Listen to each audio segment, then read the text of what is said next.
Hey everybody, we're back with more Shin Megami Tensei Nocturne, joined once again by a good buddy ChanceEm Gaming. Hey, ChanceEm Gaming.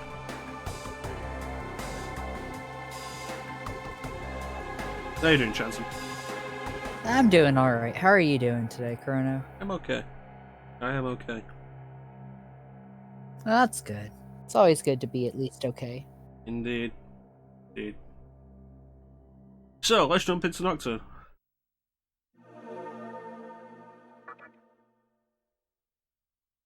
Alright, so we left off last time. We were in the Yurakucho tunnel. I think we're at a big terminal, so we can just leave.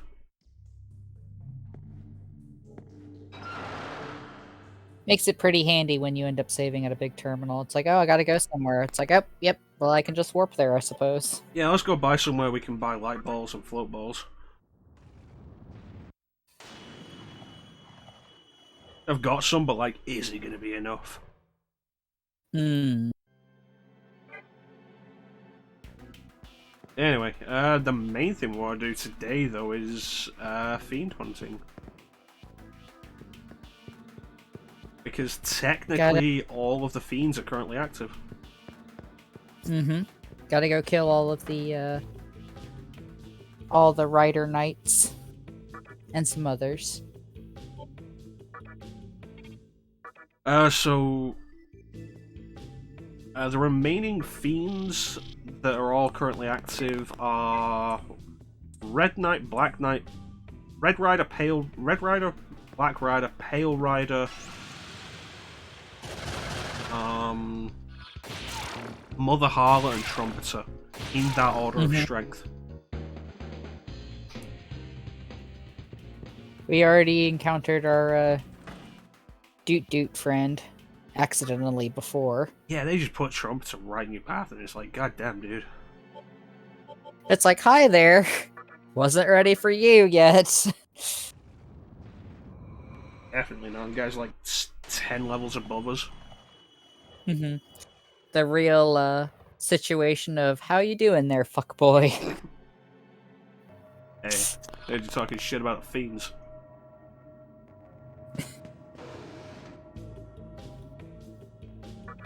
Like, Matador is the first wall you really hit in this game, but, like, Christ.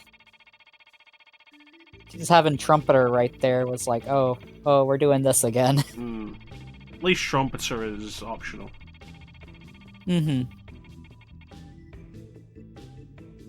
We get 15 of those.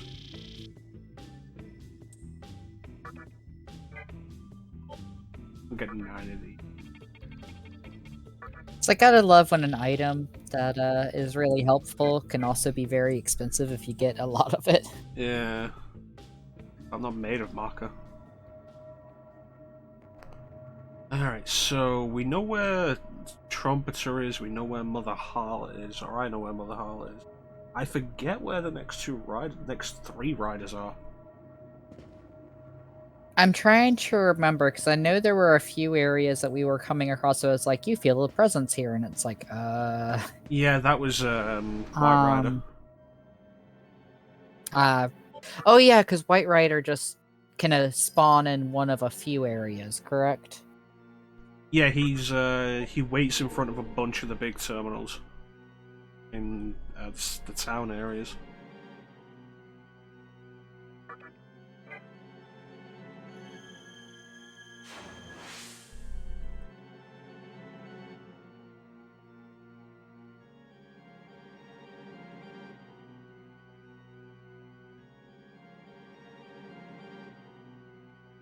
Okay, so Trumpeter is in the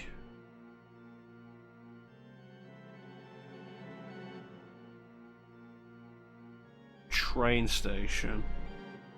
Mother Harlot, I think, is in Yogi Park.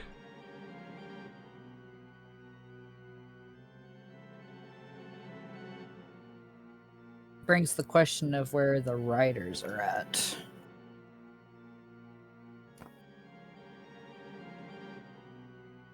See if I can find something here. Which is very difficult opening up a guide when I have a cat trying to steal my hand again.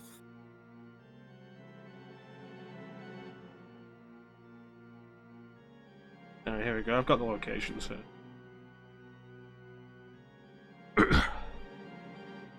Right, Black Rider's the one in the Shinjuku Medical Center.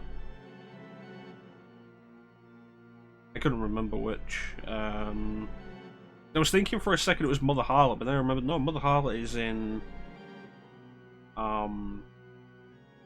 Yoyogi Park. Yeah, Yoyogi Park. Mm-hmm. Alright, so what we want to do is... Underpass of Ginza. Yes. So let's see how bad of an idea this is. But I think we need to beat Black Rider and Red Rider to open the third Kalpa, which is as far as we need to go to deal with the Fiends today. Then we can level up some more before we go after the final set to open up the final Kalpa.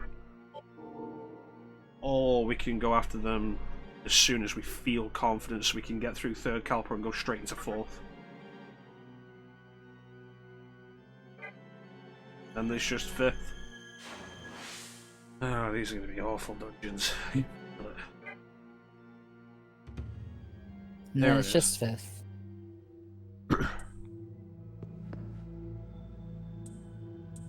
Let's go. Oh boy. Let's see which one this is.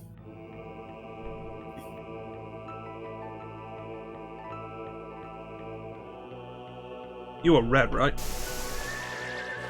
I am red. Tyrannosaurus!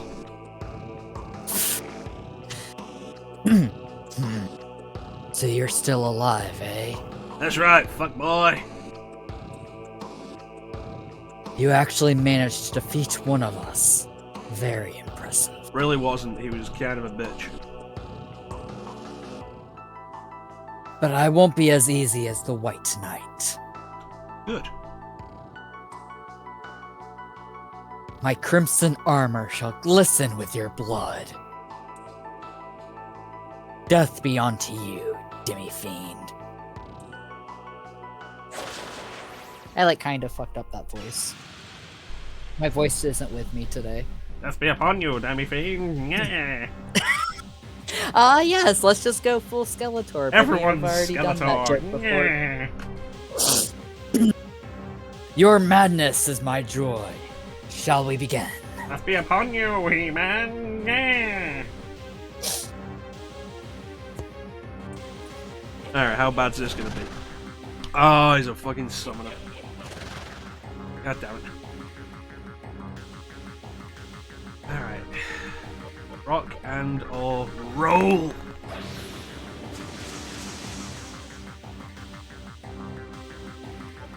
Roll with another fog breath.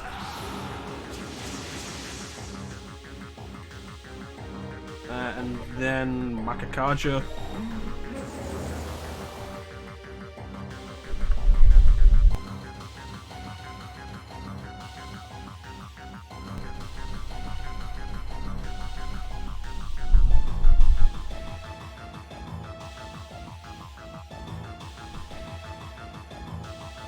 Alright, so what's gonna be your fourth move then? It's a good question. Shikioji, mostly worthless in terms of buffs, but is completely immune to physical, so...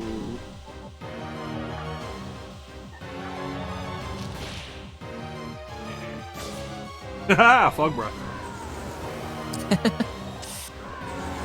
Oh no, not Tarukaja, whatever will I do?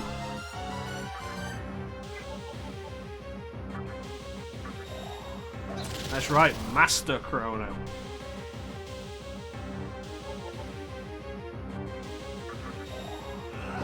That's right, back down to normal, fuck boys. I forget who in the group has Tarukaja. Which is kind of I forget awkward. who in the group has it too. Yeah, it's kind of awkward because like I love doing the 4 stacks of Tarukaja and then focus and then bam, big punch. Mm-hmm. But it's like we kind of don't know who has Terrakaja at the moment.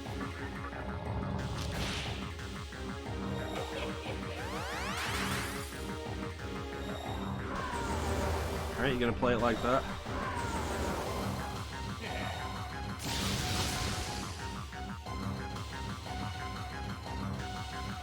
you want to play it like that. The way that looked, is that an attack that can like possibly cause confusion or paralysis? It looks like it probably has a chance of a status effect, yeah. Hey, Yeah, titanium! because I was like, hey, titanium! Hey, punch! Looks like someone is about to get boned. Looks like you just got... That reminds me of one of the skeleton jokes in Digital Devil Saga. When you fall down the trap floors in the castle, yeah. In the castle in Digital Devil Saga 1. The skeletons are chained up on the wall and you get a skeleton pun, depending on where you fall. Okay, voids electricity. Most likely voids magic.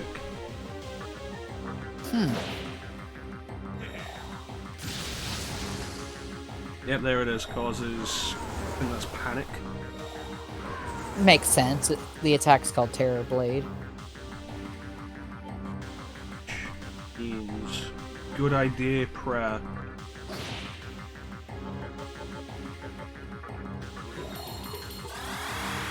Thank you, Daisoju, for being so broken. It's really amusing when, and especially considering that we got Daisoju, like at this point, it feels like he's been in the party for so long. Daisoju was always in the party, but never without Daisoju. But I know since the beginning, obviously. But it feels like he's basically been there since the beginning at this point. ChanceEm, do you keep brushing your mic? No, why? Because we keep getting some kind of noise while you're talking that sounds like something's hitting your mic and it's cutting out some of the stuff you're saying. Here.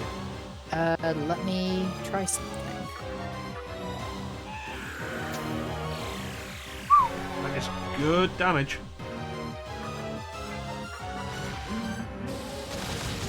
Yeah, it's like, hey, guess what's not immune to magic? Power. Hello. Hello. I think I know what was going on with my mic. What was it? I think my mic, because I have a headset mic, it kept hitting my shoulder every time my roommate's cat kept bumping into me. Yeah, Ifrit is very much a djinn.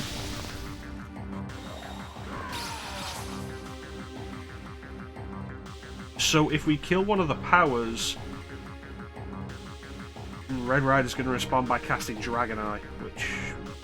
Oof. And then just resummoning him. And then we're going to deal with 5 turns of them doing bullshit. So basically that means just ignore the angels and just tell the rider to get fucked. Pretty much.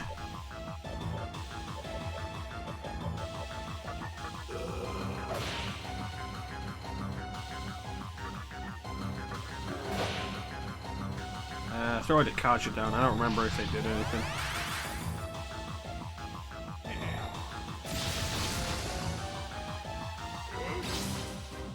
It's good work there, you fucking idiot.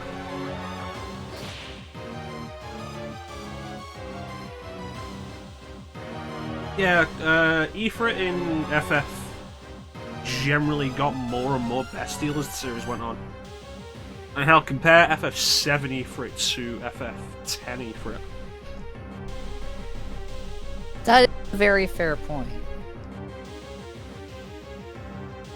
Ifrit's also in the Tales series, and he basically just looks,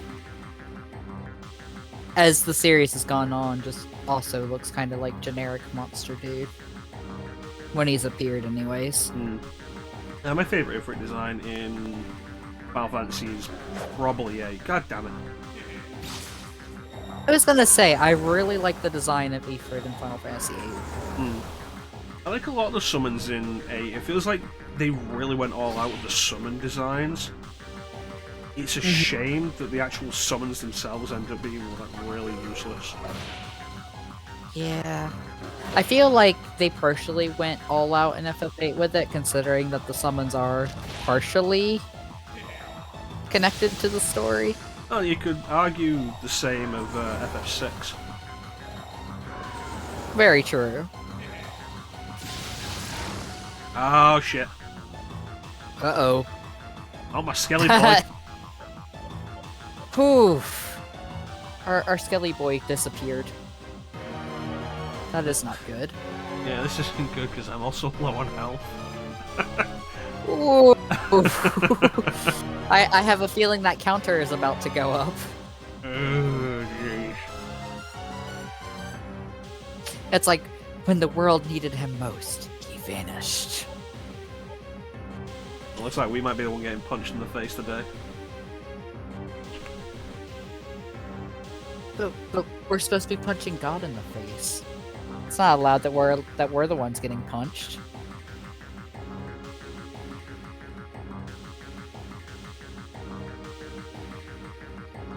Oh, it's tense. Tense.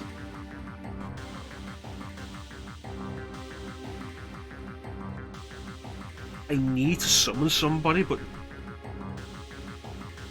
If you do that, you're gonna lose a turn so the that you could use for healing. The key is to remember who has healing.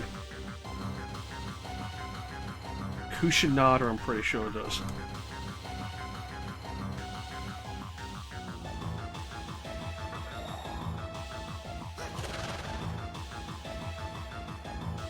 Okay.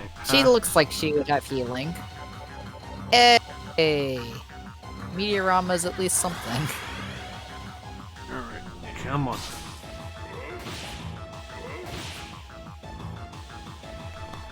You managed to avoid Drowning. in your own blood. I was trying to think of. I was like, wait, I have to bring context to that somehow. Isamu, I managed to avoid drowning. Hey, Queen Umbrella.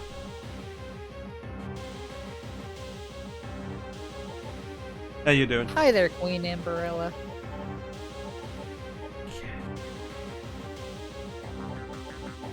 Revival Bead, Balm of Rising. Revival Bead on Daisoju, most important.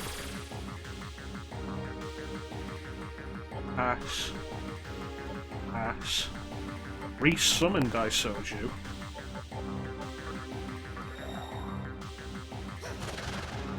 You have died of dysentery. He has 4. Yeah, so that happened. I was kind of expecting it to happen, honestly. Oh, this isn't good. It just keeps getting worse. Panic.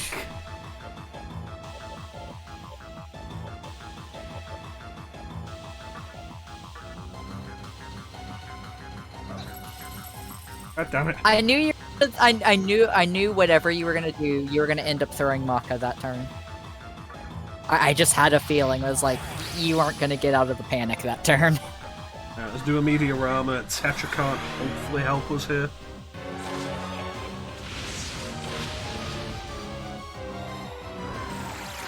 Fuck you, avoided that. Haha! Still confused.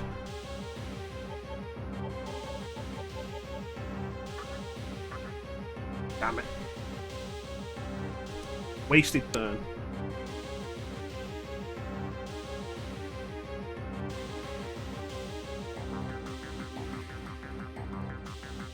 Throw Tetrakan down again.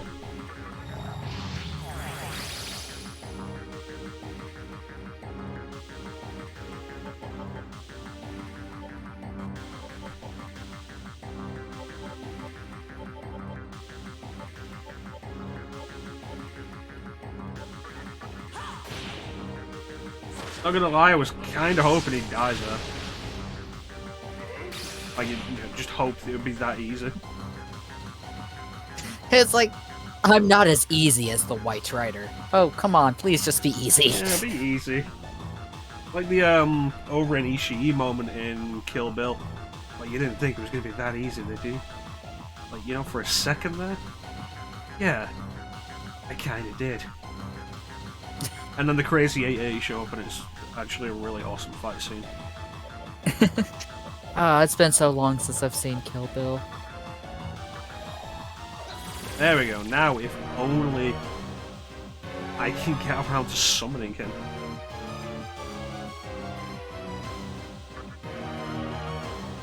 I'm really intrigued to see where this is gonna go.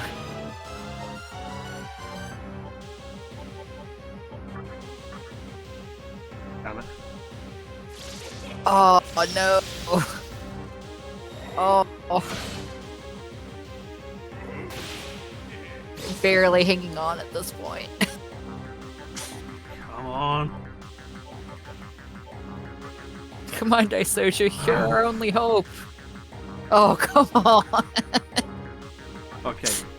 Yeah, another shot at it. Pass, Meteorama, and then try again. Oh my god. This is so stressful. Damn it. Oh my god.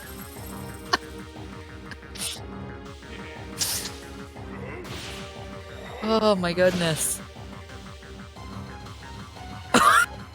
You're at 14 health now. Holy shit. It's like, we believe in you, Demi-Fiend. Just stop acting drunk for like 5 seconds.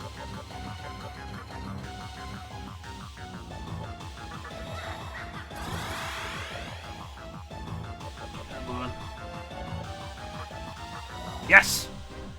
We did it! Finally. He's back. But will we survive until he can actually do what he needs to do? Hell yeah. I Nice love when counter. counter happens. It's just wonderful. I like how last turn I made the joke about Demi-Fiend being drunk, and then he gets smacked this turn and just immediately replies with, okay, I'm just gonna punch back. I was like, yeah, that seems like something you'd do in that situation. Back in business.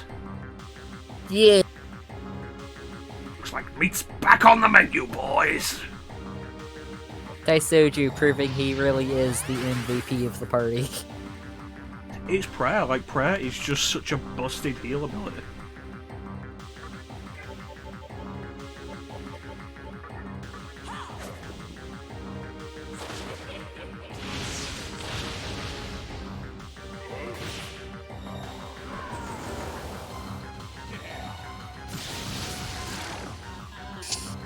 I guess in a way you could... Oh no! I was gonna make a joke and then he's gone again. God damn it. Oh god. It feels like Daisoju might be past his prime. Because he's gone down quite a few times in other boss fights as well. I mean, if he's past his prime, I mean, he is a skeleton after all. There's something you, sexy sword lady, with no skills worth looking at.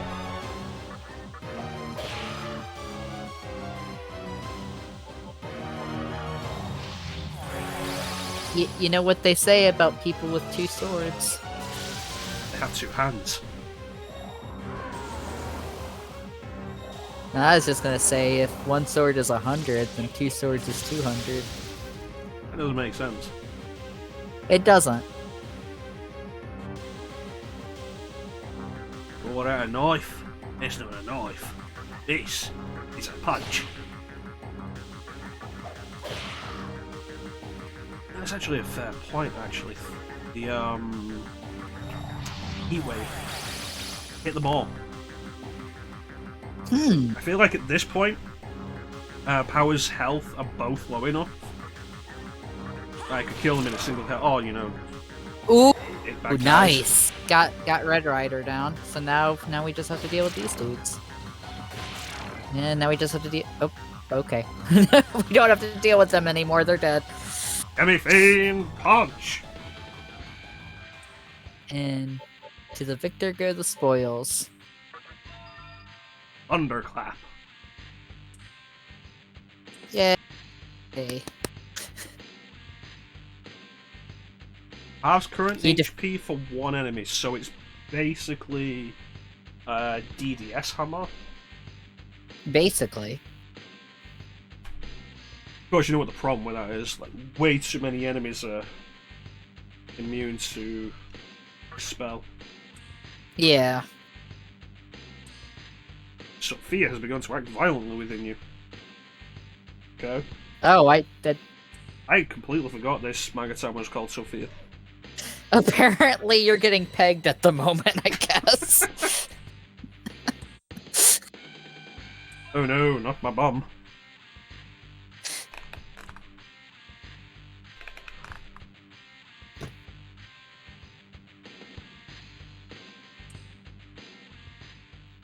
Wonderful that Shikioji has learned another skill that will not help me in any way.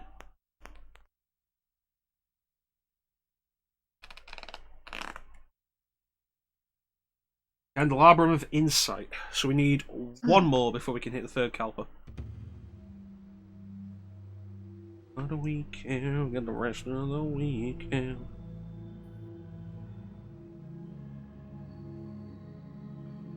So that could have gone better, but it most certainly could have gone worse. It most certainly could have. Straight up, I thought you were gonna die at that one part. I mean, how many turns did it take us to get Daisoju resummoned? And the fact that you were at 14 health at one of those turns. Yeah.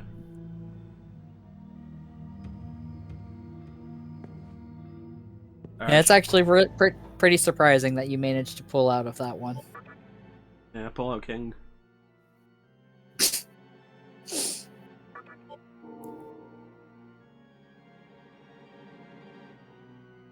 Ah, the Spaghetti Highway.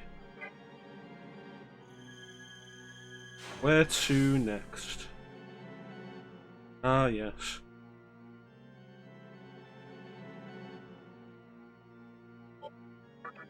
The answer is, of course, Ginza. Just because it has the Fountain of Healing so close to the save point. I say that, but like Shibuya has that as well. Like, if there's a Fountain of Healing, it's usually like right next to save point. Mm-hmm. I feel like that's kind of like in regards of healing stuff in SMT. That's pretty much how it goes. Like, whenever you're next to like some type of safe spot, you have the potential to also be next to a healing spot. Hmm.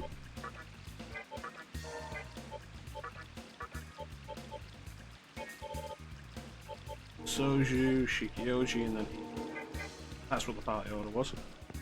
Chance with the lead pipe of courage in the conservatory.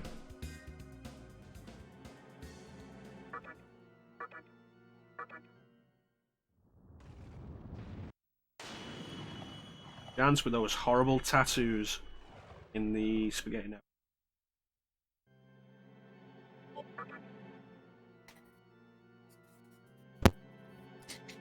Yeah, in hindsight, you know, maybe deciding to have moving face tattoos wasn't the smartest idea. I feel like a lot of things you've done haven't been the smartest idea. Fair. I like how we started this. I'm like, oh yeah, you know, Isamu looks cool, and now we're at this point, and I'm just like, wow, I'm a fucking idiot. Isamu looks cool, let's fuck him up. Remember when all our friends weren't extremists? Feels so long ago. Do you think they became extremists because we decided to rip off our shirt? I mean, they are probably jealous of our sweet tats. Also my dorsal fin.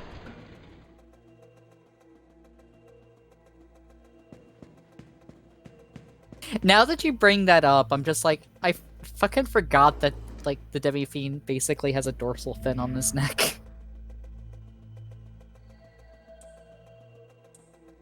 Like, for some reason, my brain just kind of, like, phased that out. Like, wasn't even paying attention to that. Kaneko says in its design, it is basically a sensory organ.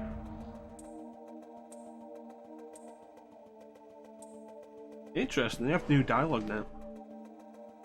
Huh. Don't have new enemies, though. Ah, yeah. Oh no, not again.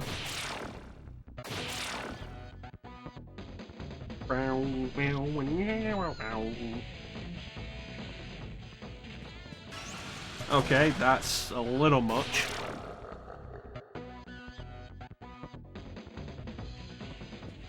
It's a tiny bit. Yeah.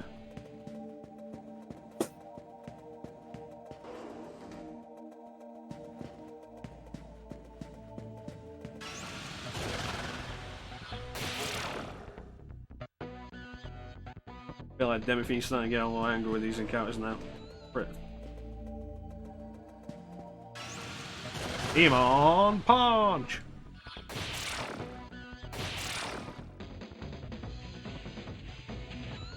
You know, thinking back on it, it would have been so much cooler to have Demi-Fiend rather than Joker in Smash.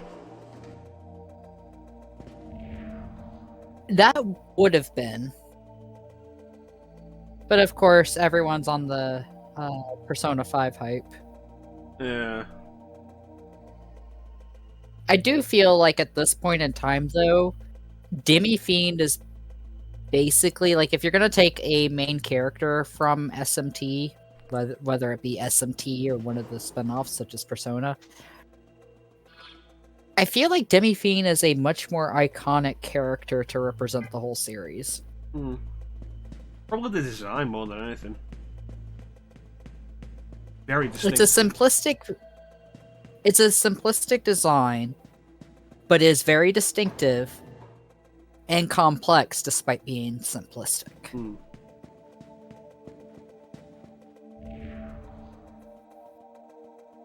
Like, you could have a silhouette of the character and just show the glow of the tattoos, and everybody would know who it is. And that's where you have the distinctive aspect of the character design from. And from the complex aspect of it, like, the amount of, like, tattoos is something that just feels complex. And then it's simplistic in the fact of your character is basically just running around in shoes and shorts. Well, at least not jorts. At least it's not jorts. No, I think Chiaki has that one covered.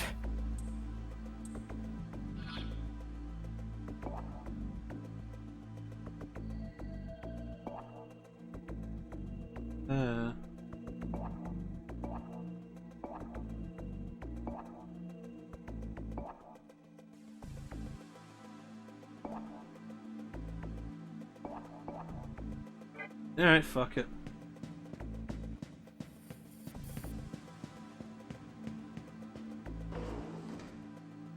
What up, Shisa? That is not new dialogue, like, the fuck? It's like the souls have new dialogue and the demons are just like, yo. Oh. Hello. I feel the presence of a terrifying... I don't even remember what the voice for this guy was. I don't remember. I should have been making notes. I really should have been, but I haven't.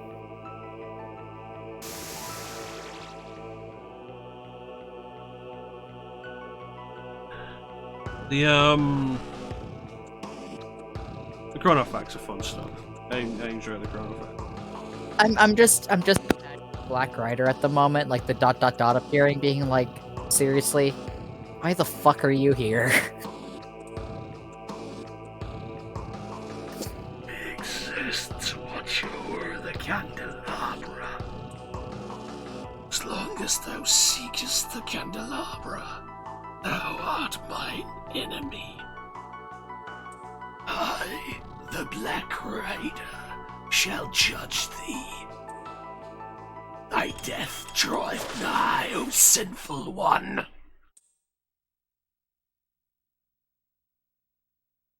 Like, whatever, bitch.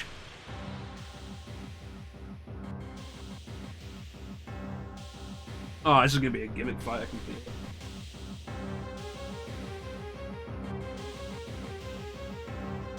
Ah yes, the rope of kink shame.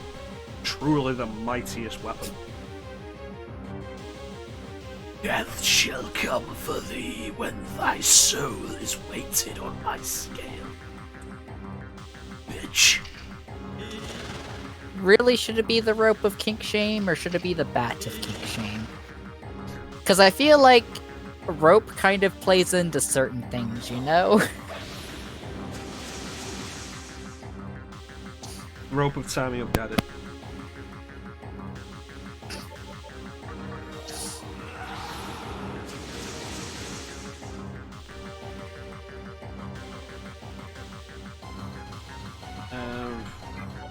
Let's test this. Alright, Makikaja's a go.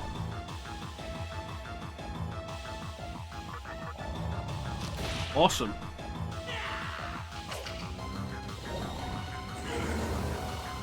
I think this is probably going to be mostly the same routine as last time. Huh. Oh, I have Terrakaja. What the fuck am I not using it for then?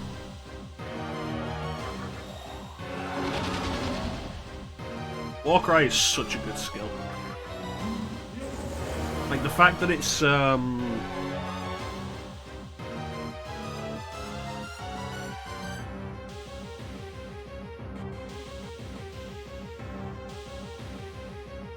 what is it? Tarunda and whatever the fuck the magic one is at the same time is great. And it counts for 2 hits of both. Like the buff debuff game is strong here.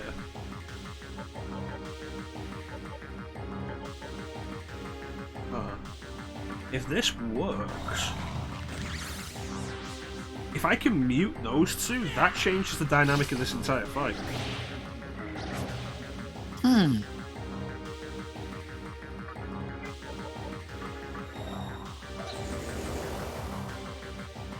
And another Warcry for Jenny in the Whip.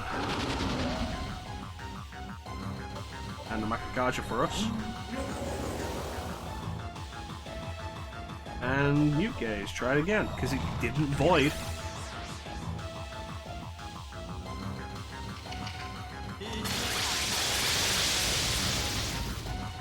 Interesting.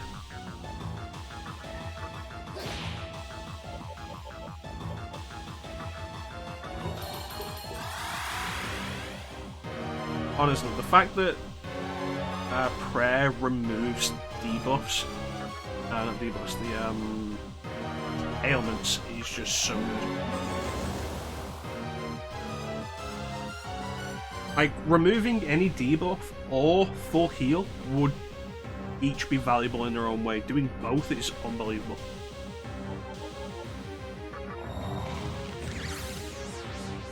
Yeah, Mute Gaze probably isn't going to work. Unfortunate. God damn it.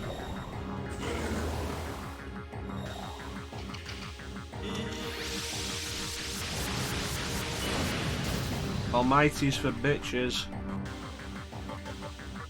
Almighty is forbidden. Digital Devil Saga has taught that one.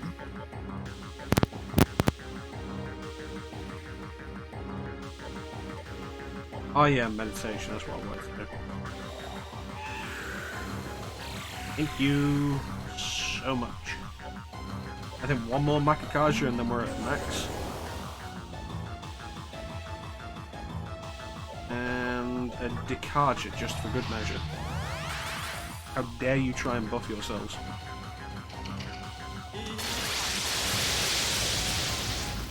Ah, 2 dodges. And the fact that that heals Daisoju, pretty cool.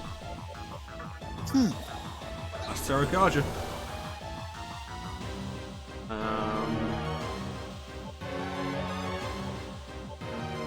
Yeah, just punch him. Ah, that's good numbers. I mean, isn't it basically the answer to most of our fights? Just punch him. Pretty much. That's why I've been going for the strength build. The truest form of the strength boner. Oh no, that hit one of my characters for 76 damage. Whatever will I do against your might?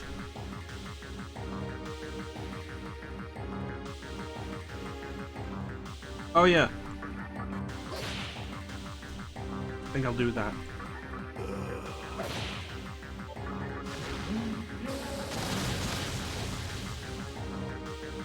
I don't think this has really been fair.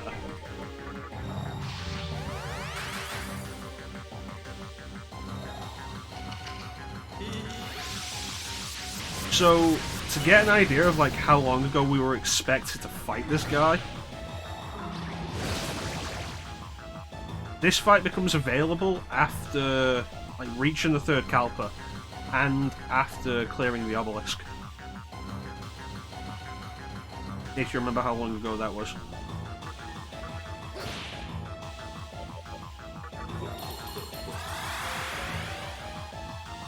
I remember now. I was sitting there. I was like, obelisk. I was like, how long ago was that?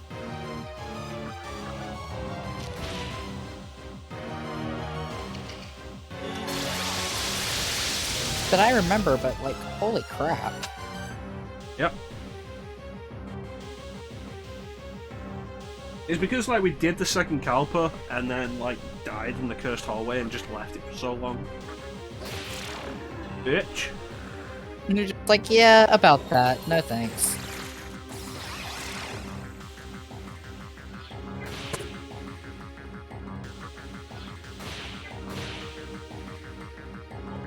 And one more time. God damn it. I fucking hate this spell, it's so worthless.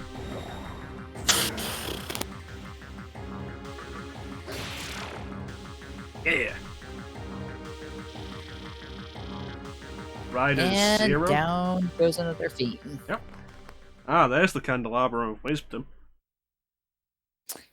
Courage, power, and wisdom combined. We know what comes next, right? Indeed. Butt stuff.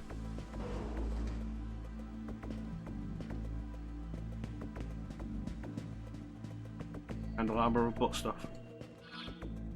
Candelabra, butt stuff. I was like, well, power, wisdom, and courage, you know, you get the Triforce, you can make any wish you want, man. I mean, if you want to wish for butt stuff, that's on you.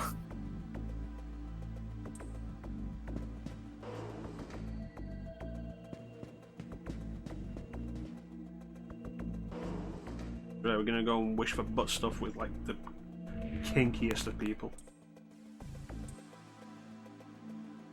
That's right. Impa.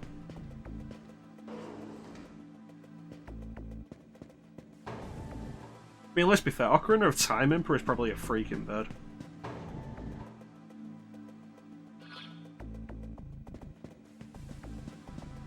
Only Ocarina of Time?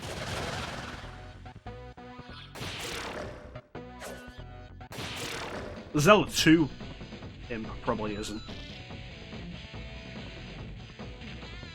I mean, Impa's appeared in more than just Ocarina of Time and Zelda 2. Yeah, I'm going through it.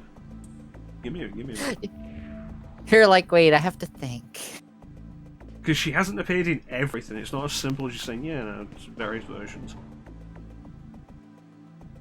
Zelda 2 Impa, no. Oracle Impa, no.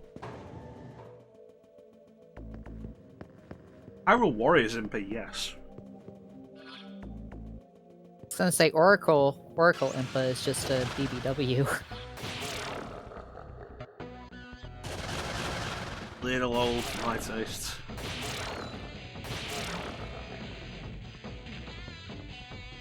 I say as like the guy who just likes older women. It's like, oh, how old is too old? You know, there is a line. Yeah.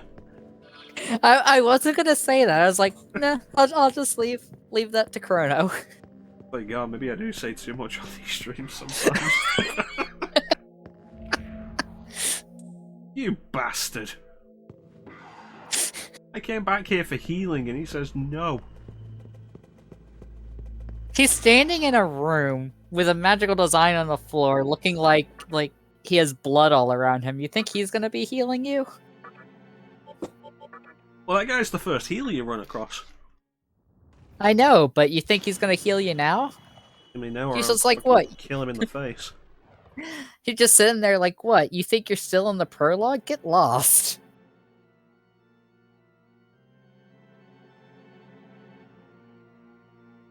So I think we can now go for the third Kalpa. She's gonna be a nightmare. Or we can wait and go after the final rider. The final rider for now, at least. No, like the final rider. You're thinking. Oh wait, yeah. Yeah. You're right. That is the final rider. I thought you said Fiend for a moment. My bad. Riders on the storm. Into this house we're born, into this world we're thrown. Riders on the storm.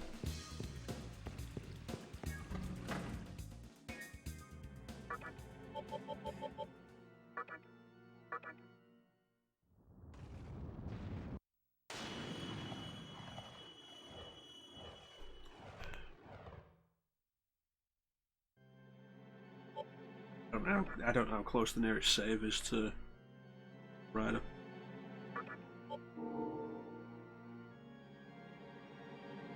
Just.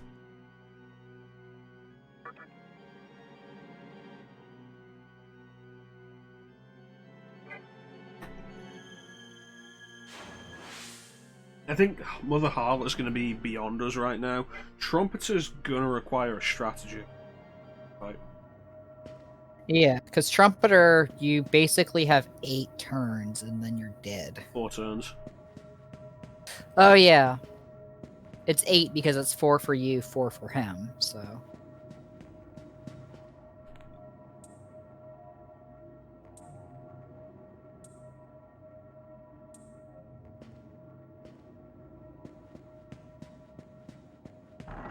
I'm gonna punch all my friends in the face because they have all become dicks.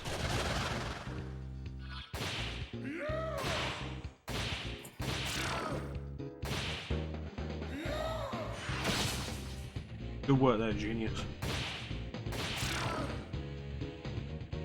To be fair, in the apocalypse, do you think you'd become a dick in the apocalypse? I feel like in the apocalypse you'd stick with people you know, rather than saying, "Oh hey," and then bye. It's like, oh hey, you're obviously a lot stronger than me. Bye.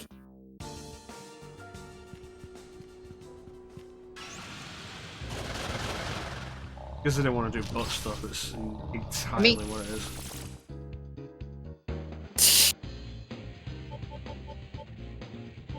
You're saying both Chiaki and Isamu wouldn't be into that? Especially Chiaki. Especially Isamu. That's not one of my favourite little Simpsons. Like, that entire episode where Cecil is introduced is, like, just so much gold. Madam, your children have become a nuisance. Even Lisa? Especially Lisa. But especially Bard. Tell them they'll live to regret this. You'll live to regret this! Oh, thanks. Now I look like the crazy one. The episode is gold. Honestly, it's fantastic. There's a lot of older Simpsons that's really good.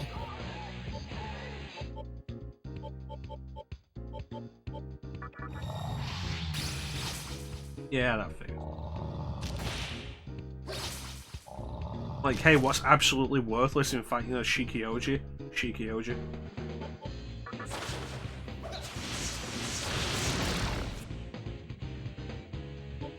You're making him fight his friends.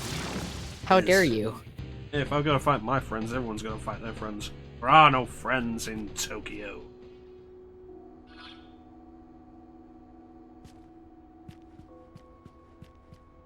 There are no friends in Tokyo.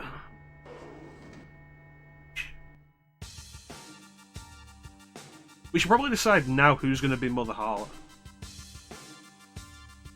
Well, I always figured you were probably gonna just drop that role on me. Yeah, maybe. Maybe. Maybe, unless you want it. Or are you trying to say you want it? We'll see. I say, as I've had the whole thing, like, we should decide now who should be the Mother Harlot. If you want it, we'll see. Yeah, that's fucking wonderful resolution. Good work. 10 out of 10 would come to you for big decisions. Good work, Chrono. I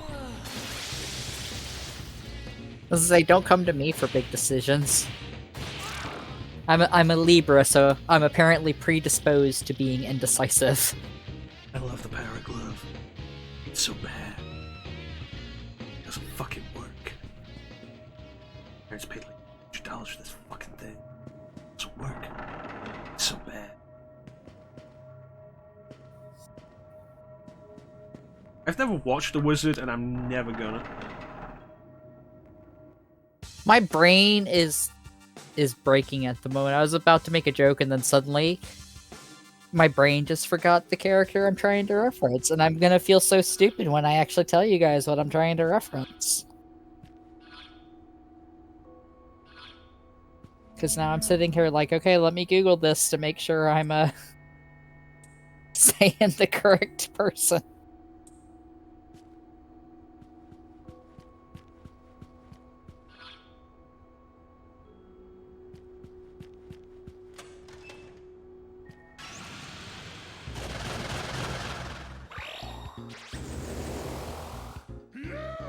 Punch him back. Punch him back. God damn it.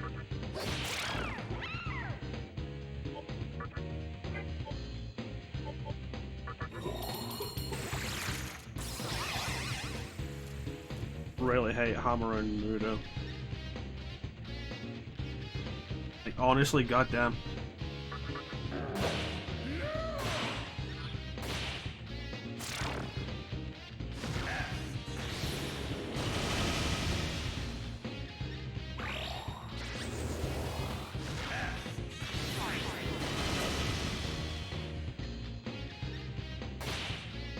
Not impressed.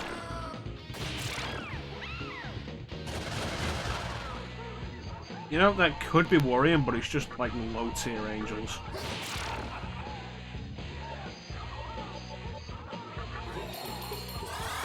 That sounds like it would be an insult in the correct context. It would just be like, wow, you're such a low tier angel. I bet you don't even have Megidola.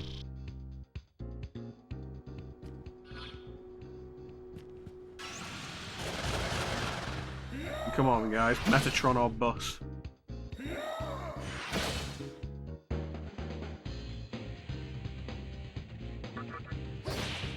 never played Strange Journey, did you? I never played it myself, but I watched a little bit of it. Yeah, because Strange Journey introduced a new angel character to go along with the 4 archangels. Estema.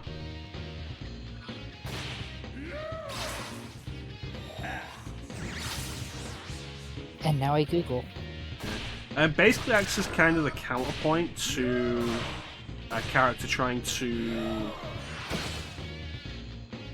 kind of lure you to the Chaos Path. Oh, I've seen this character design before. Yeah, it's actually kind of an interesting character design. Like the mask. Mm-hmm.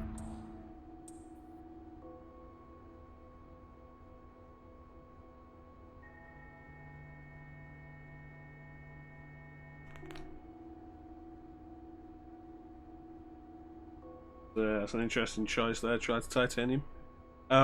What is that from and who says it?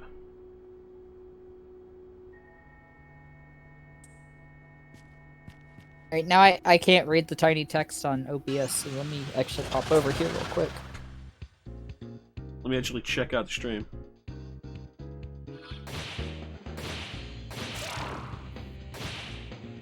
Ah. It's been so long since I've seen Atlantis. That's one of those Disney movies that I'm always like, you know, why didn't they just put that in Kingdom Hearts?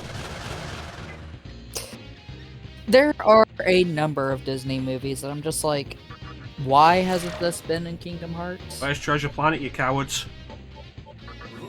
Forever on my list will be Treasure Planet, because do you know how easy it would have been to just mix Treasure Planet and Final Fantasy IX together to throw into a world, into like Kingdom Hearts as a world? Don't worry, it's fine. Need to put like, Kingdom Hearts 3 didn't have any Final Fantasy. Oh, but there was that reference in Twilight Town. If only you could see my eyes rolling. Yeah, I still think they should have put in some of the Disney cartoons as well. Like, put Kim Possible in there. And like, for the love of God, get rid of the 100 Acre Wood and replace it with something else. Like, how many times are we... Recess. Have Recess be the minigame world. How many times are we gonna lose the pages for this book? You know? Once. Not finding them again. I'm pretty sure in like almost every Kingdom Hearts game, it's like the Heartless stole the pages again, Sora. And like after a certain point, it just kind of gets to a thing of like, well, that sucks. Oh, what's that? Pooh doesn't remember me again? Okay, don't honestly care. He's kind of whack.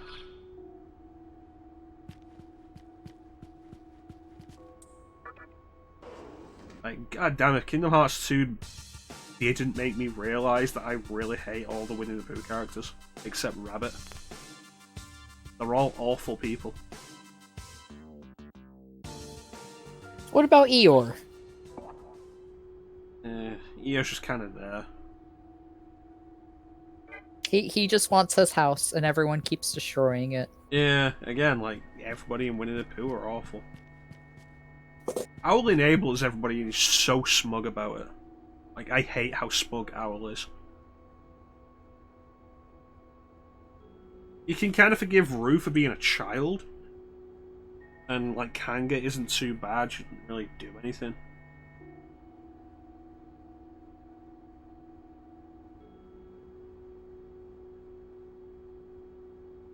Like, let's examine the fact that beyond the fact that Pooh is just always completely selfish and ignorant of anyone else's needs or wants, one of the minigames in Kingdom Hearts 2 is, hey, stop Tigger from destroying Rabbit's garden. Why is he doing it? Because he's a dick. Like, there really is no reason beyond just Tigger is a dick yeah, it's for like, why that minigame exists. Yeah, it's like, oh, Tigger's bounced around Rabbit's garden, making sure to land only on his carrots. Oh, what's that? Pooh broke into Rabbit's home because he smelled honey? It's like, the more you say this, I'm like, wow, everyone really is just a dick to Rabbit, aren't they? Pretty much. I just hate those characters. They're awful characters.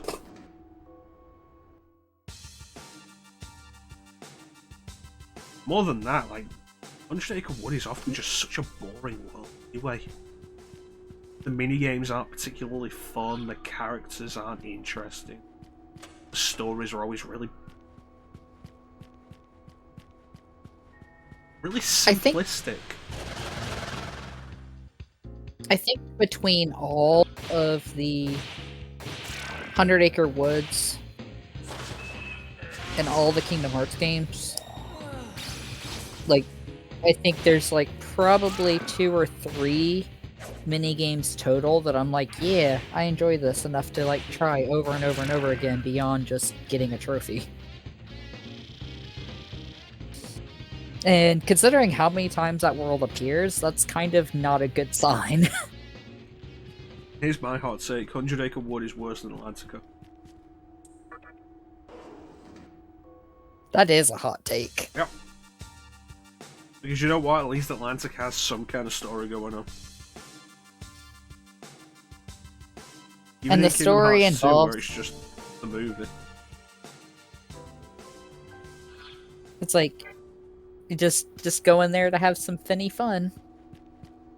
Swim this way, we'll dance and we'll play. This is a terrible song and nobody should sing it because you can really tell that's not a song from the movie because it is so much worse.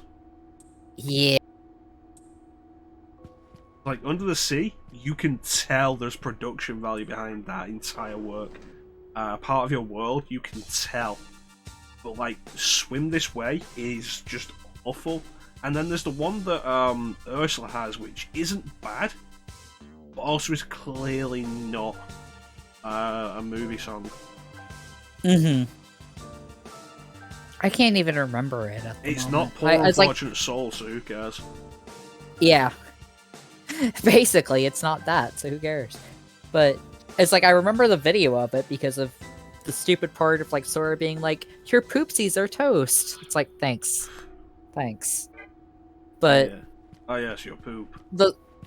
the song itself, I'm just like, I don't fucking remember it.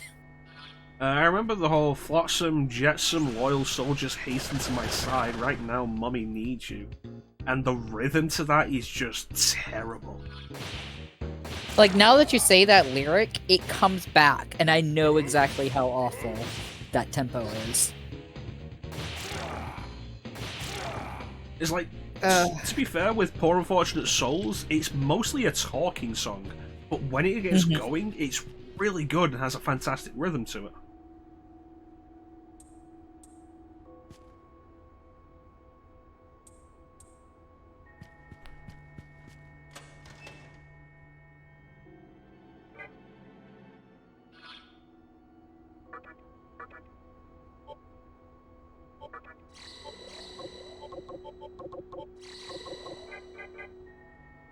Alright, let's do this. Truth be told, though, if we're going to be on the topic of Kingdom Hearts for a moment, I still say, to this day, that there needs to be a game that basically just takes the Pirates world from Kingdom Hearts 3 and just make that its own game, because the gameplay in that world was actually really solid. Both underwater and on land. You know what that really makes me think? When Assassin's Creed 4 came out, and everyone was like, you know what, the pirate stuff is great. And then it seemed like Ubisoft was going to make a game just of the pirate stuff, and never did. Companies making poor decisions. It's like, wow, this part of this game, fantastic. And then they never do anything like it again.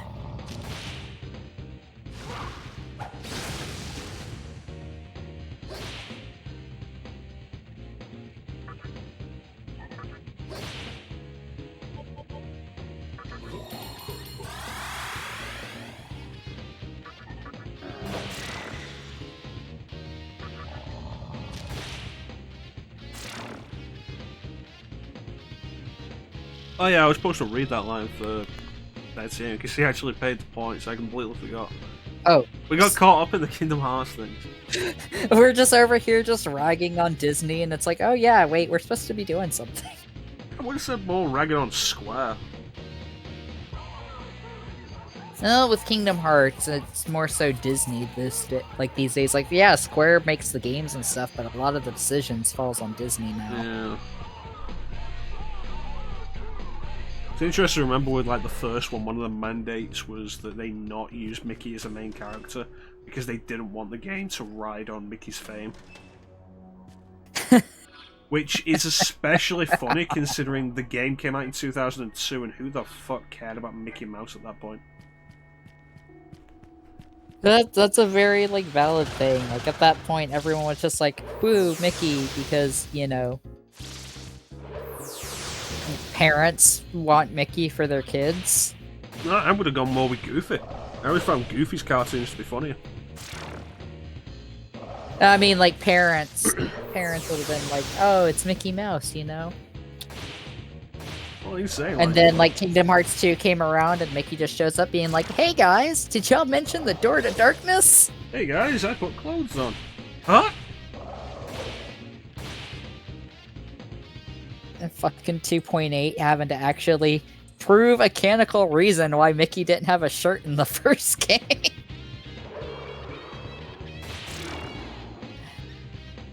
Oh my god. Quality cutscenes that are just like, this is so absurd. Anyways, though, you do have a quote to read from Titanium. Okay, let me see if we can channel, like, 2001 era Michael J. Fox. Who, let's remember, did play Milo.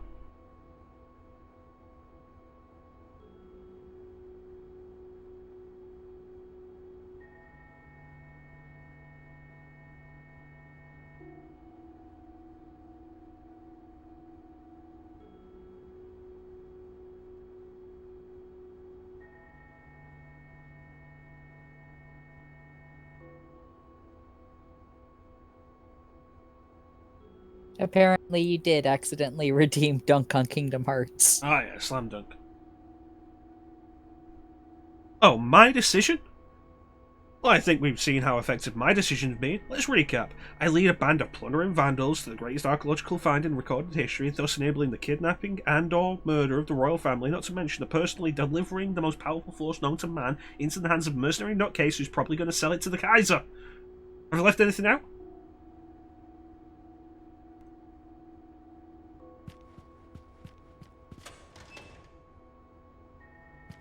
I don't think I captured like Michael J. Fox there, but I think I got the nervous energy kind of okay. Yeah, I think the nervous energy part was good. Honestly, reading fast like that without tripping over the words is really hard. And I completely feel that.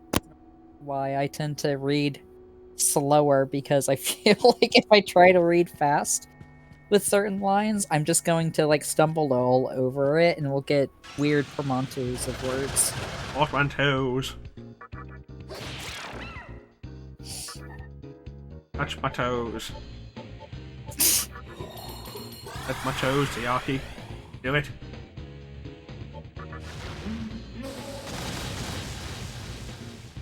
Anyway. I'm glad you enjoyed that titanium.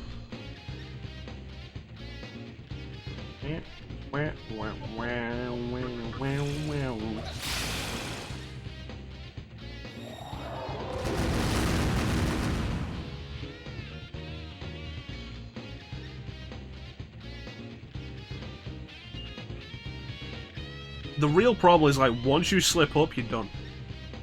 That's it. Yeah, if you slip up, you have to restart all over again, because it's just like, well, fuck.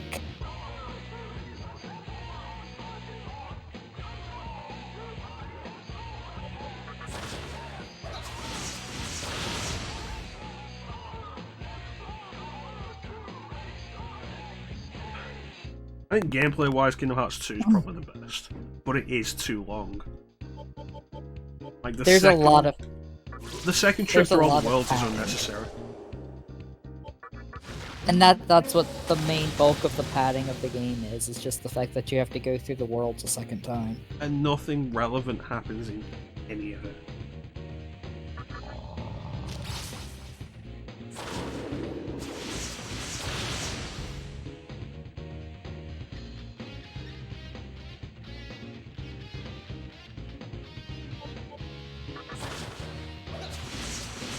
Like, oh no, the ghost of Jafar. Oh no, the ghost of Scar. Oh no, Luxord's being a dick. Oh no, Luxord's being a dick. Back to raging on Kingdom Hearts Square. Yep, back to raging on Kingdom Hearts Square. Yeah, it feels like with Space Paranoids, like the first 2 trips are pointless. I remember when the last time I went through there, it's like I'd forgotten how long it takes for anything relevant to happen there. It's basically one of those things of like, you go in there because they're like, the mainframe's corrupted. And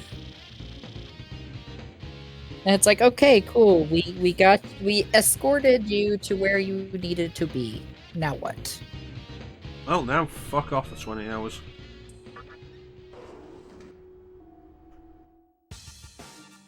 Like, yeah, cool that they got, they brought Tron into it and they brought back the guy who played Tron. Like, super cool. Can't really argue that.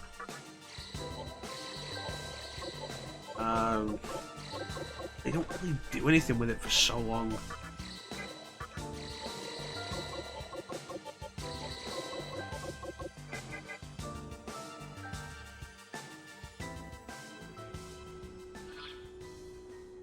Here we go.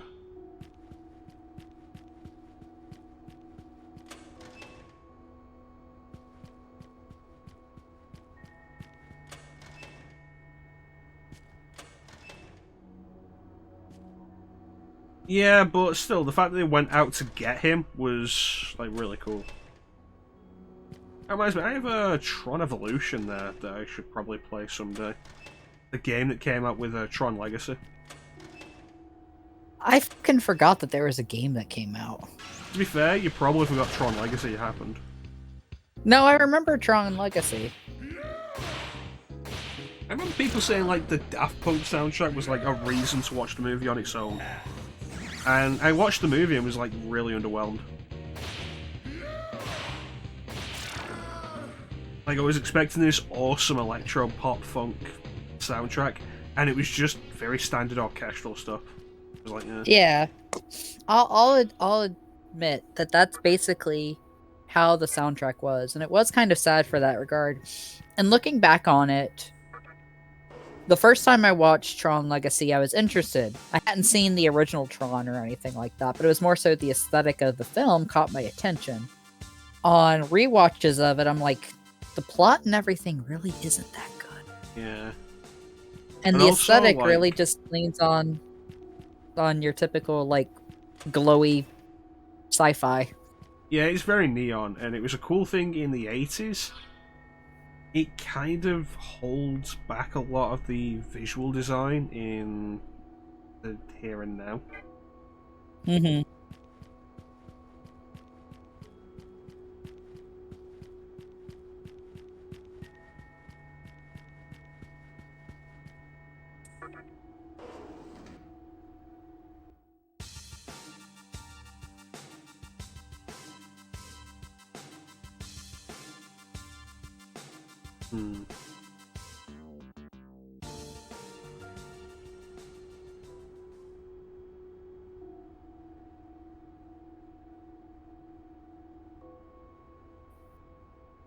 Alright, I just checked the location again, and I realized I've been going the complete wrong way.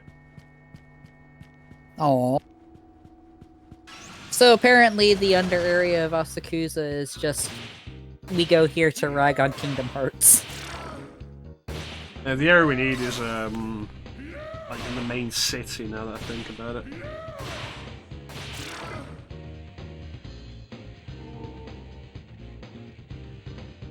Where the collector is. No. Yeah, Daisoju, don't do that. Yeah, don't care if you're disappointed, but don't do that. Yeah, let's change fucking meditation to nag. It's like, oh cool, that's a reset. It's like, oh, everything was fun, and then that happened. Yep. But yeah, Tron Evolution, I remember seeing a little bit of footage of it one day, and I was like, you know, that looks kind of neat. And I picked it up for like basically nothing. It's like, if it's garbage, I've paid more for worse. Fair. Speaking of getting things for cheap, I actually just saw right before we started up stream today. But apparently, No More Heroes Travis Strikes Back is like $10 on PlayStation Network right now. I didn't realize that was on anything other than the Switch. I didn't realize either. I went looking more into it, and apparently that's because it was only released physically on Switch. PlayStation, it was released only digitally.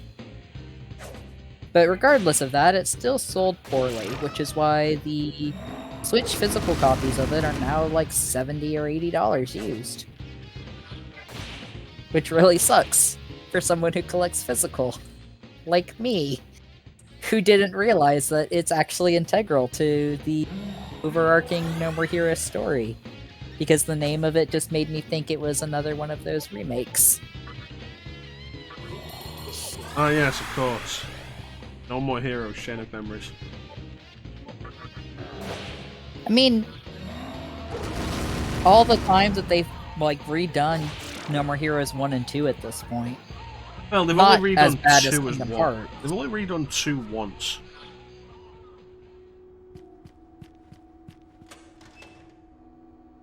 With the HD version.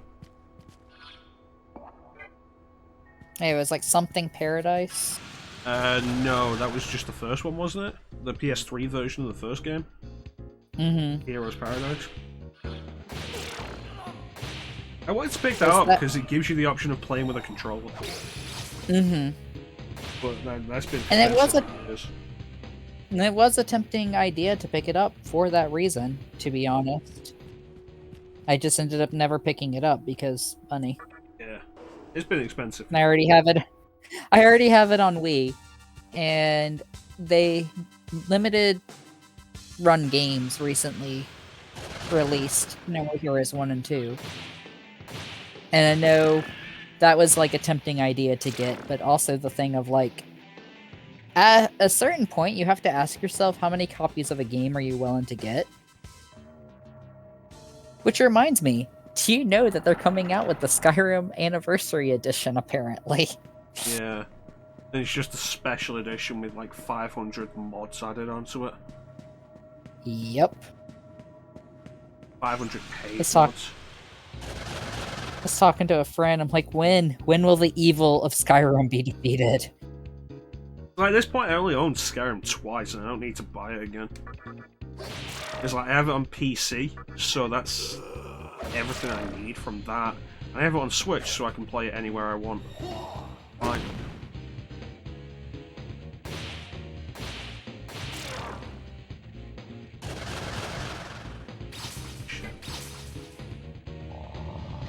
Shikioji, the bane of somebody using auto.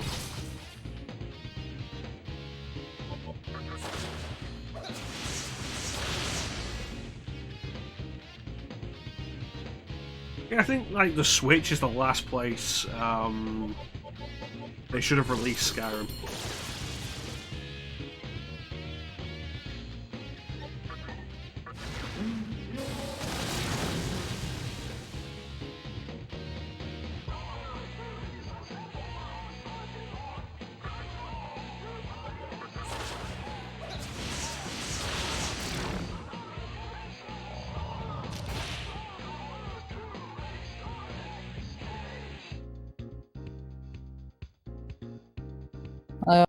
I've been playing a lot of Neo The World Ends With You lately, and I can say as far as like Switch processing, like the Switch was struggling with some of the stuff in TWIWY, so I can only imagine what it would try to do with some of like the mods and such of Skyrim. Well, the Switch version doesn't have any mods. Like, all you get that's different with the Switch version is a couple of Zelda items, which I don't think I ever found. I didn't look for them and I didn't find them. There was a point in time that I was like, you know what, any game that has Zelda stuff in it I should get because I'm a huge Zelda fan, but after a while I'm just like, Nintendo, stop.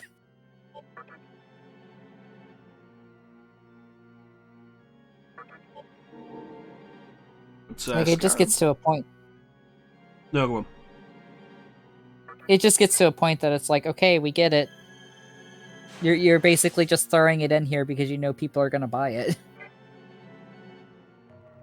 But Skyrim on It's like, what's the new Switch... thing we... No, I'm sorry, I didn't realize you weren't done. That's okay. I was gonna say, what's the new thing we can do to add to make somebody buy this yet again? There it is.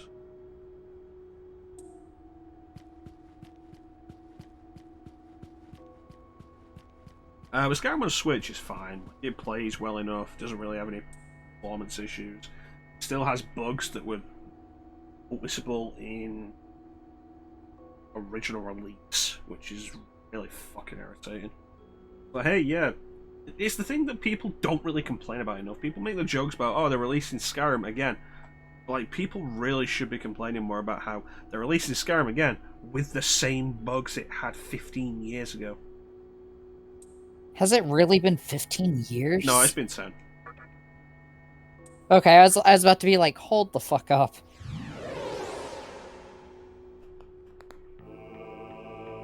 Here we go. Alrighty. What up, bitch?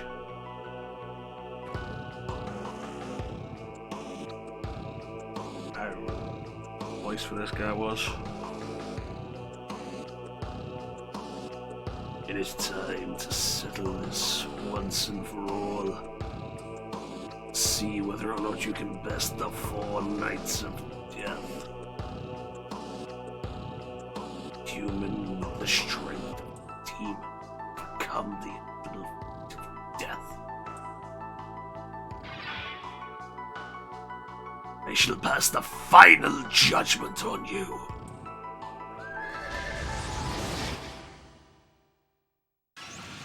Nice.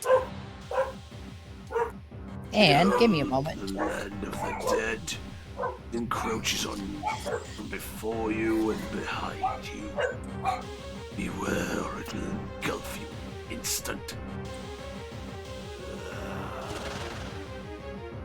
Ah, fuck, I always hate this guy.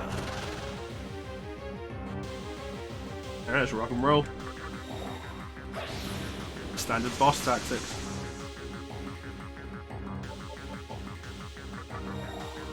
So how you doing, Titanium?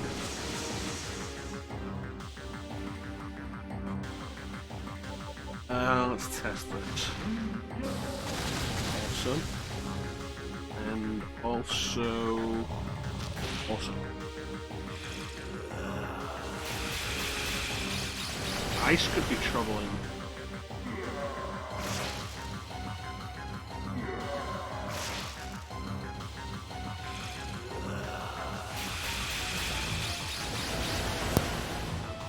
Alright, return. Sorry about that.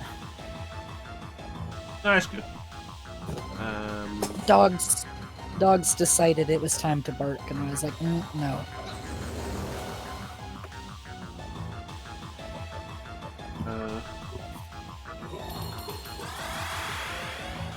So the main issue at the minute is that Pale Rider uses Mabufu Dime. Ooh. Which is an Yeah, issue that's a because we dime have skill. E3. Yeah, that would be kind of a problem. Haha, bitch.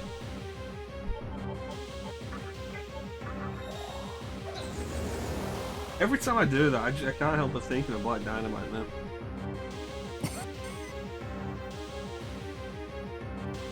Haha!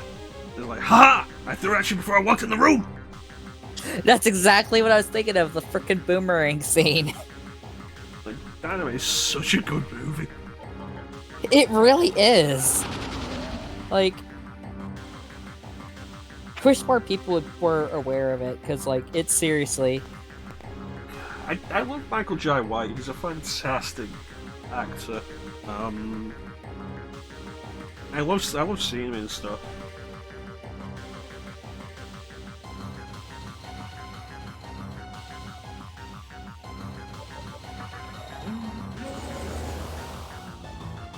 And the whole thing's just wonderfully ridiculous. Yeah, tell you to stop selling drugs to the community. But Black Dynamite, I sell drugs to the community. I was like, what a fucking ridiculous line. Wonderful. Like, it kind of makes me think of the bit in Commando where Schwarzenegger's fighting Bill Duke. And like, Commando is full of dumb lines. It's why it's one of the best Schwarzenegger movies. Like, the guy he's on the plane with, like, elbows him in the face, snaps his neck, makes it look like he's sleeping, tells the stewardess, "Don't disturb my friend, he's dead tired."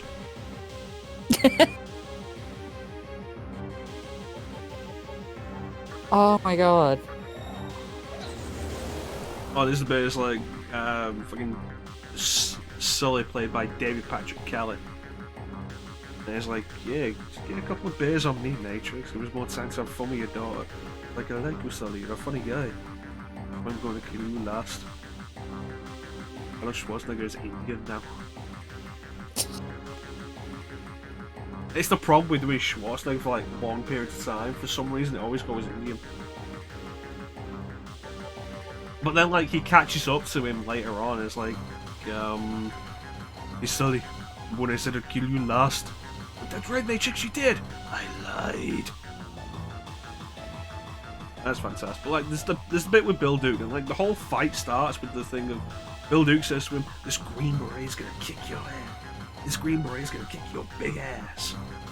It's like, I eat green berets for breakfast, and right now I'm very hungry. And it ends with like, Bill Duke's got a 6-shooter, and it's been shot multiple times during the course of the fight, just hitting nothing. He manages to pick it up and point at Schwarzenegger. It's like, "Fuck you, asshole!" Pulls the trigger, clicks empty, and Schwarzenegger's response, "Fuck you, asshole." And it's like, what?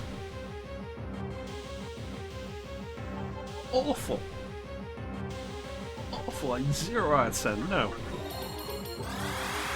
Go back and think about what you've done. There's the one that kind of makes up for it with when he's fighting like the main bad guy. He's like, oh no, he managed to get his gun. What can I do? Schwarzenegger just rips a pipe off the wall and throws it at the dude, impaling him. Pipe goes through him and into the steam pipe behind him. And the line is, "Let off some steam, Benner." That's a Fucking fun. It's like, Commando is a fun movie anyway. You can argue Commando has value as a movie. Like, it's a good movie. Maybe. Running Man, I feel, isn't as strong as a movie, but it is so much fun. And has some really fantastic one-liners as well.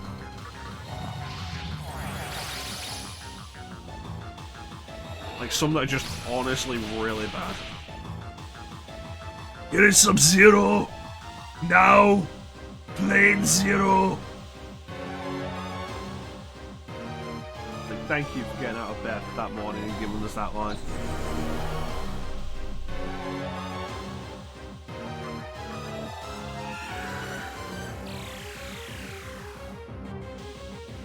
The best one, honestly, for one-liners has to be Last Action Hero, though. You ever seen Last Action Hero? I have not. It's like this wonderful parody of Schwarzenegger movies. A kid gets a magic ticket that basically takes him into a Schwarzenegger movie. And it's all played up, like, ridiculously so, and it's fantastic, and there's always little jokes in there.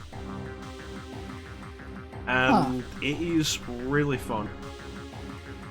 Charles Dance plays the villain in, like, 95.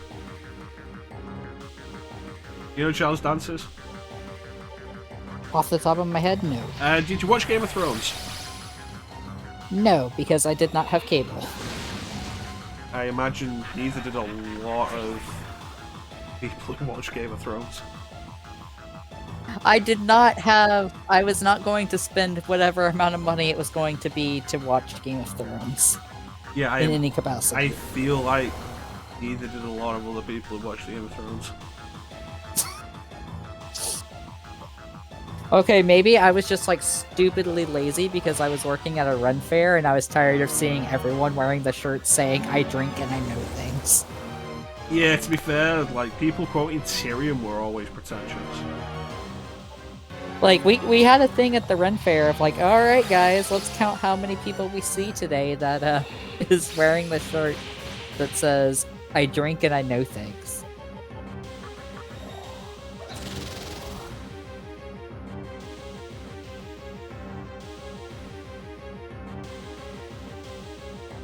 Did you watch Dracula Untold?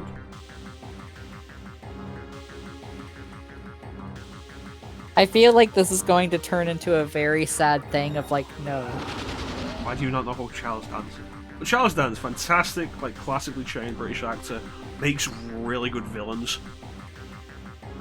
He plays the villain in this, and he feels like really out of place with the whole thing, because he's this really intelligent, conniving villain in a Schwarzenegger movie that is really dumb. And it's a lot of fun.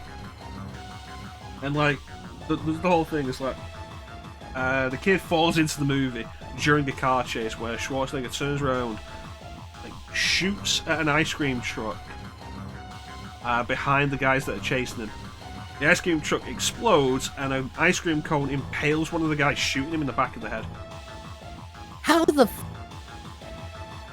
And Schwarzenegger's line is, "I iced that guy to corner phrase." Oh my god. It's so fun. Honestly, Last Action Hero is great for that kind of thing.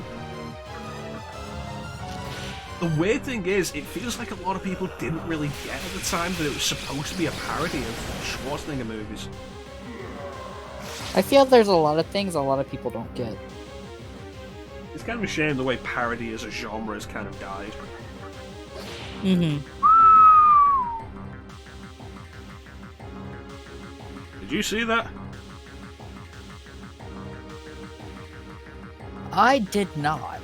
What digit damage? Oh, shit. Punchy boy, gonna punch.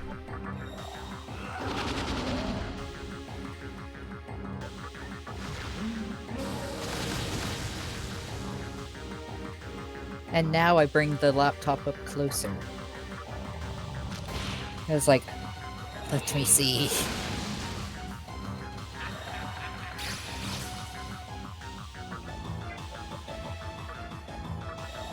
Now let's focus again.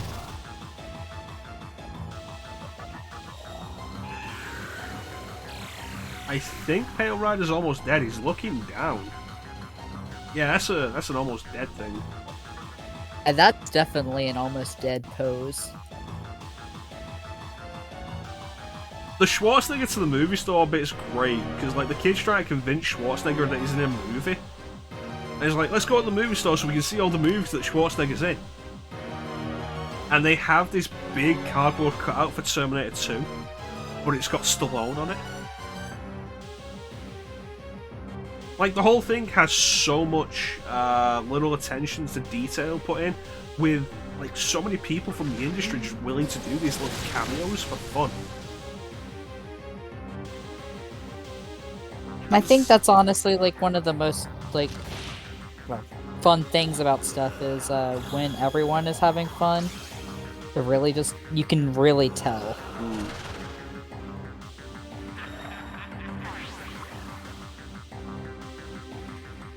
God damn it.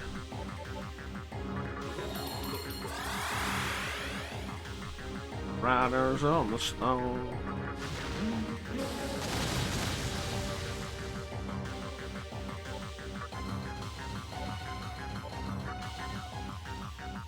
Grown up punch.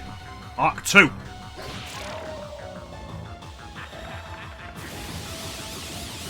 Oh god. Cut my life into pizzas. This is my plastic fork.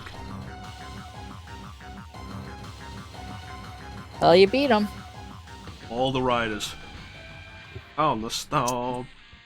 No more writers. Into this house we're born, into this world we're thrown. Riders on the storm. Summer Recom's good, but I am never going to have the MP to actually make good use of it.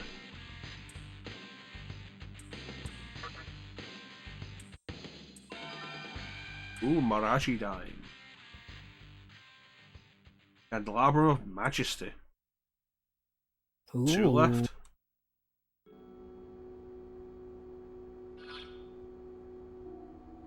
Left.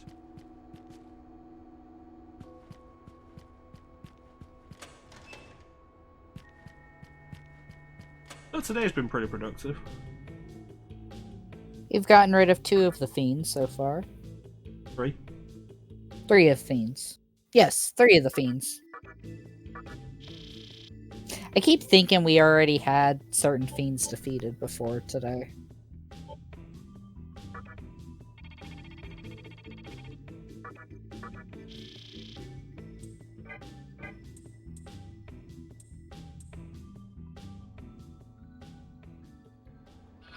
How many Samas are we missing?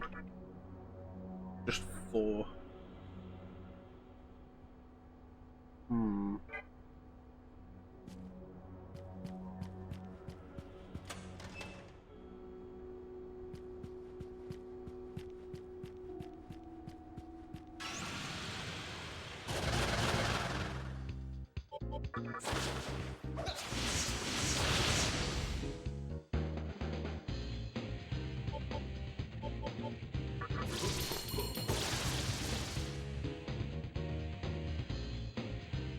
I feel like we know where one of them is, and I can't remember what it is.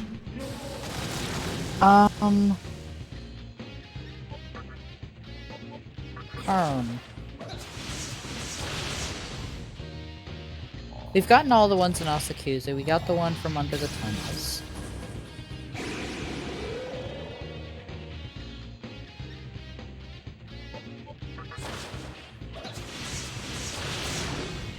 Was there another one hiding in one of the shops?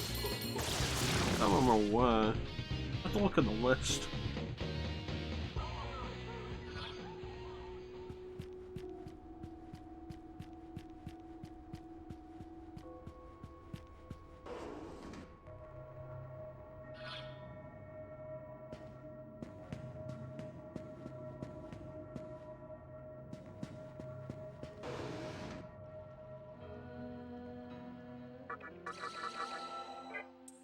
Hmm.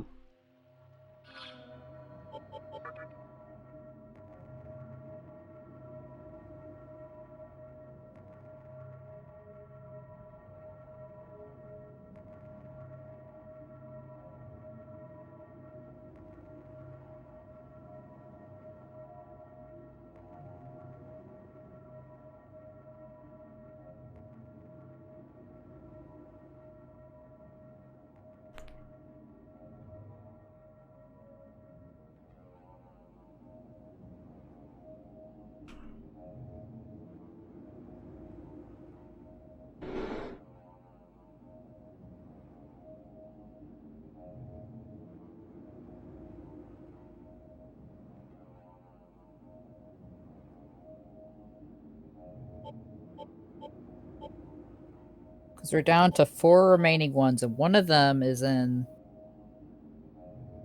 the labyrinth, correct?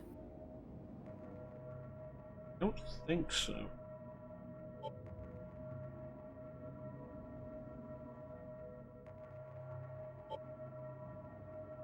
So that's at Shibuya. I remember where they all are.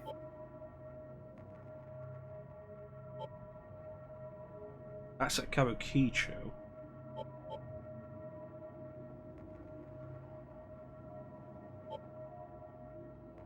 This one we can't get yet.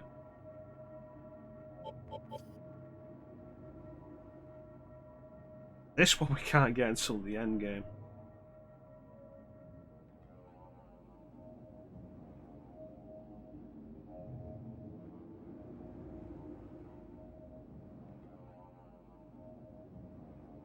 Yeah, like this. This. Now it requires us fighting enemies in specific places. But it is stuff we want to do.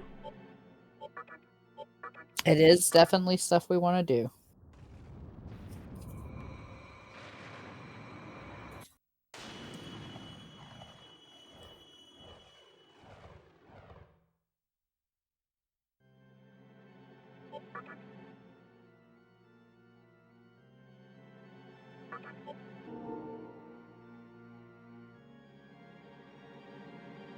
Alright.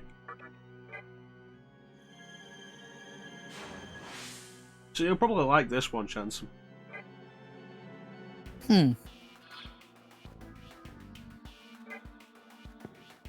Check all the rooms. I don't actually know where this is going to be.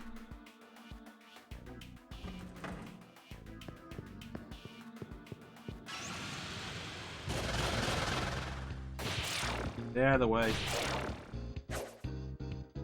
Really? Goddamn, dude.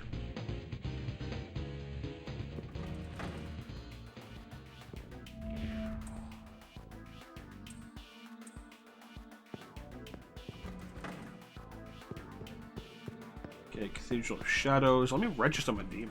Actually, it's been a while.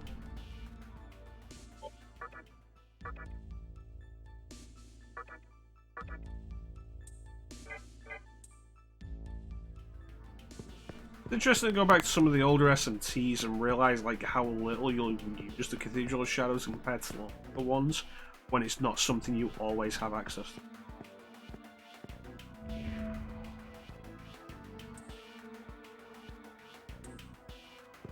Like I feel like Strange Journey to you all the time.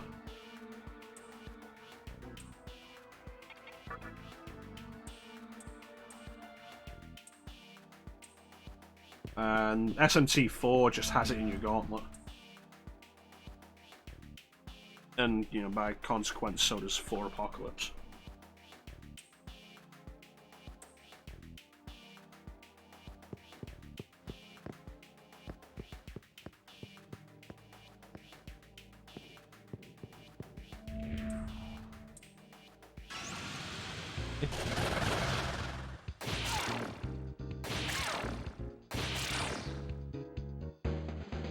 Yeah, having the Cathedral of Shadows on you at all times is hella convenient.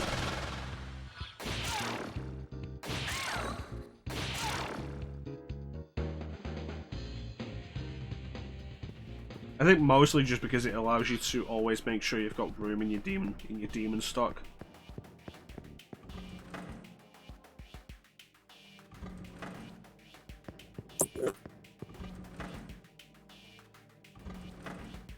It is something that's very helpful because it's one of those things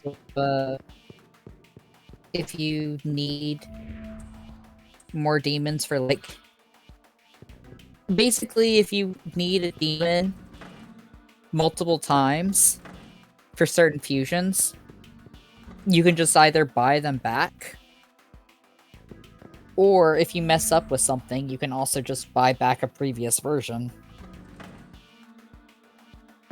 Well, the same is true with that. As long as you didn't save over that version.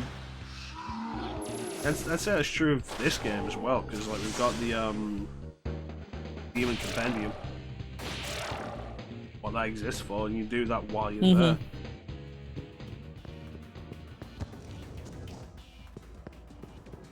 Alright, anything going on here?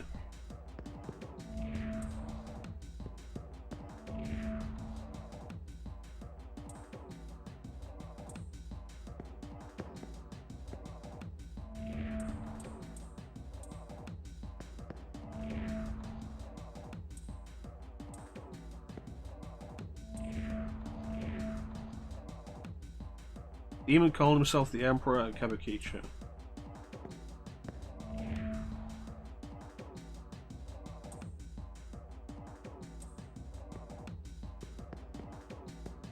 Okay, so what I'm after isn't here. That soul is just sitting there like, what?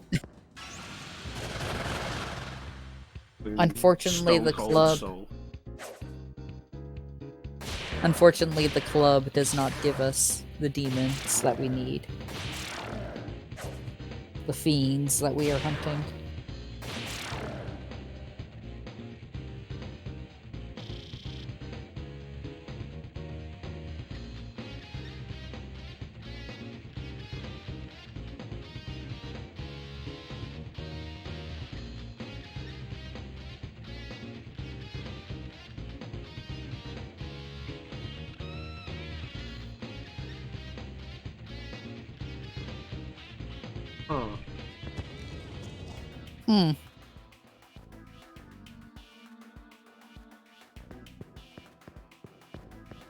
Yeah, we're not actually after fiends at the minute.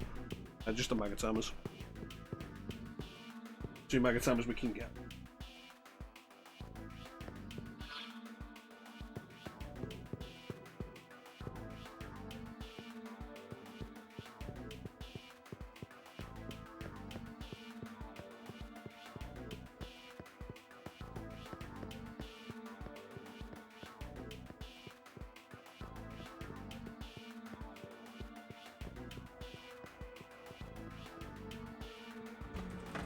I was figuring more so you being in the club, there would be... Hello? That's what they were talking about in the club. I was gonna say... Mm-hmm.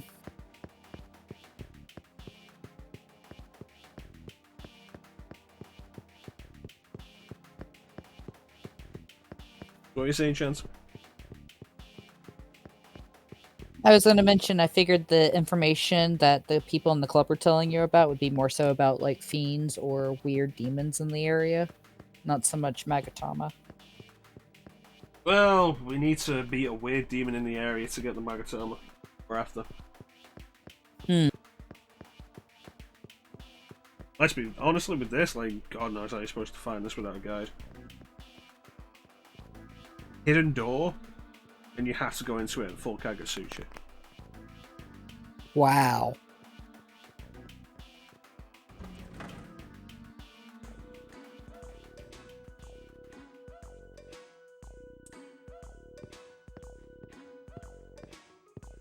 See, that's something that I definitely, without a guide, I would not have known. Yeah.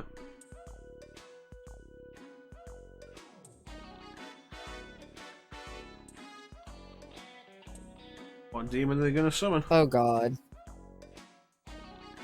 Oh my god.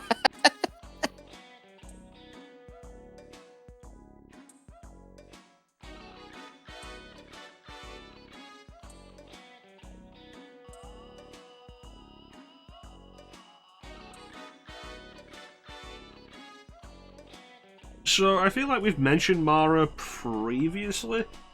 Probably during Digital Devil Saga at some point, but Mara didn't appear in Digital Devil Saga. Correct. Mara did not appear in Digital Devil Saga.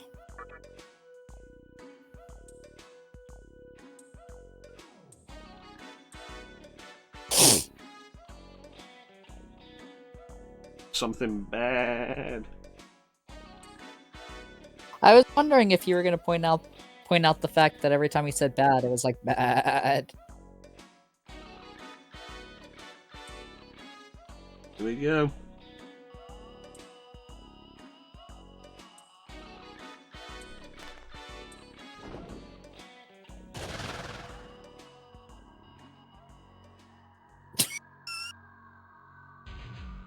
Incomplete Mara. Wow.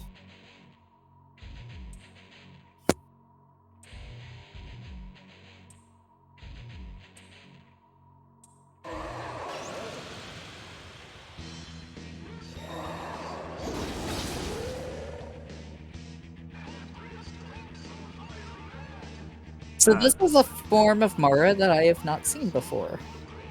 This form does actually appear in Persona 5. I have not Persona 5. Like the same form. I was very surprised to see because like, oh, they're actually going to go with Mara in this. Isn't this a little too mainstream? I was like, no, they went with Mara. No, I have not. Triforce. Titanium.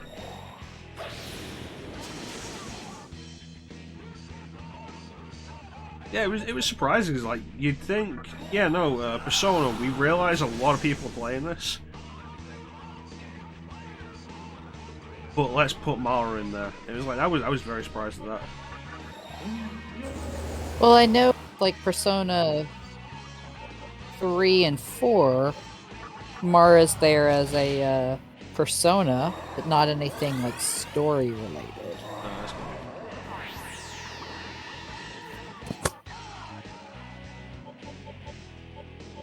I don't know if I'd call it story-related, but Mara does actually a bit.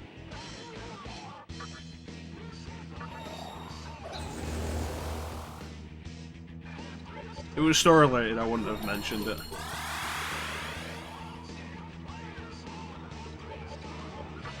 I know Persona 5 is a bit different from Persona 3 and 4. Yeah, it has guns.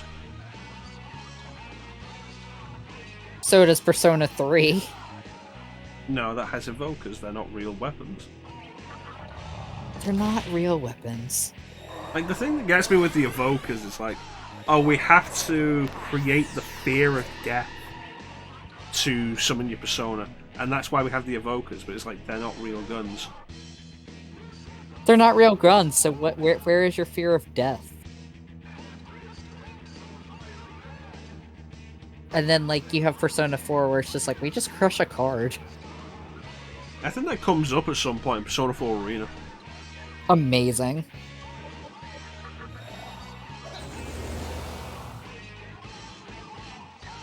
It's actually pretty amazing.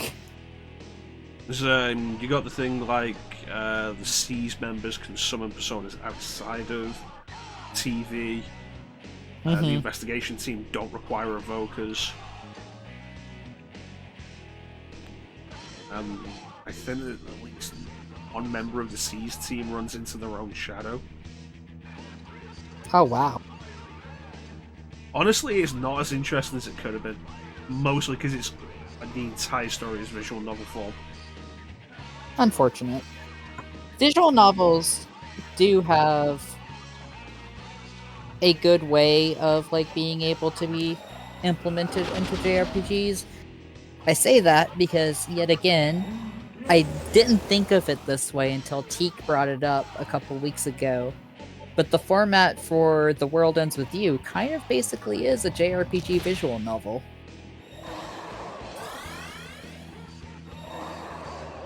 I can see that.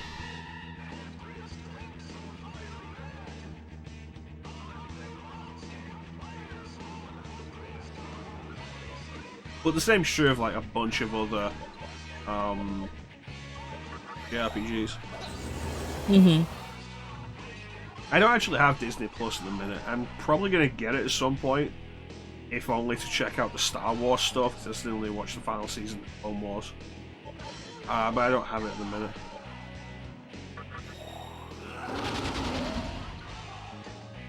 So my main problem with Mara right now is Diahara.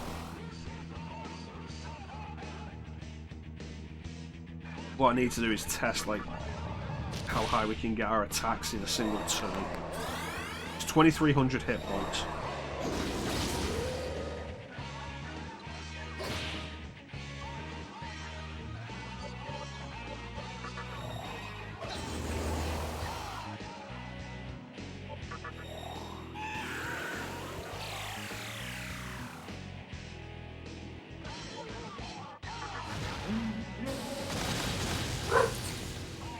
One sec. Mm-hmm.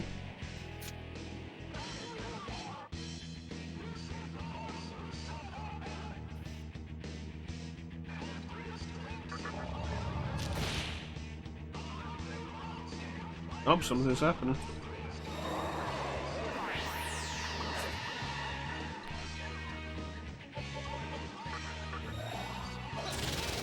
Let's prepare for the big punch.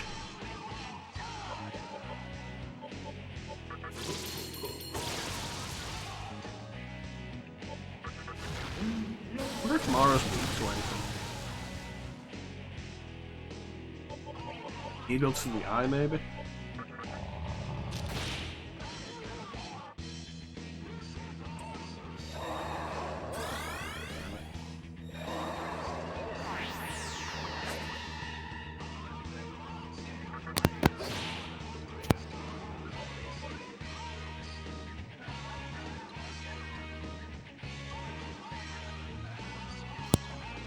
Alright, I return. Welcome back.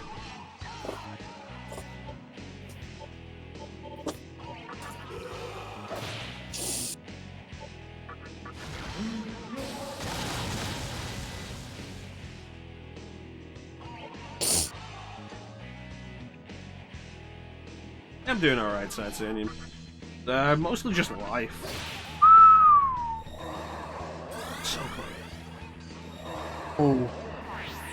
That was a painful heal. It's the full heal, like 2,300, we're going to knock it down in one turn. I could have done with that crit earlier. It's mostly just life stuff, keeping busy ChanceEm, so I'm only really streaming once a week at the minute. Yeah. It's not all bad though, like there's some good stuff in there.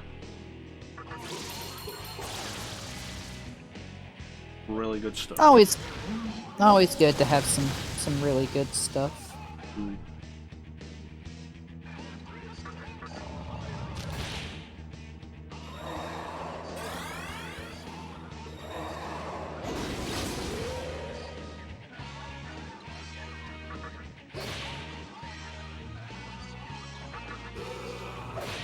Crazy how big Mara is right now.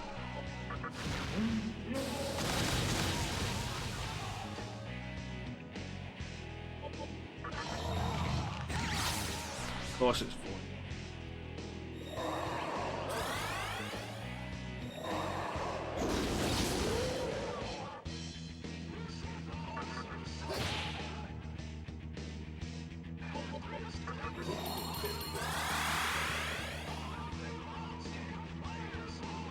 I don't think anybody's got Raccoon.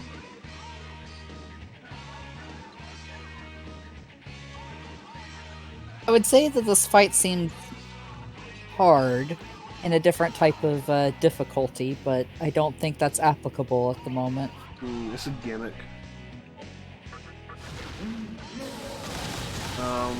Kushinada might.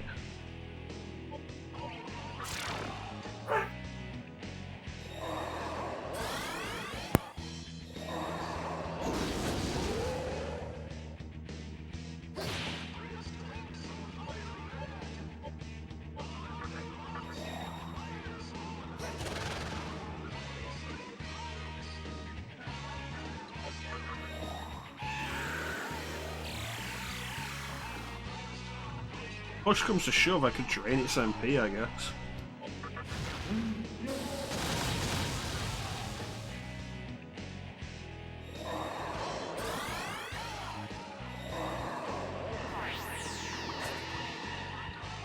I know enemies have a limited MP pool in this.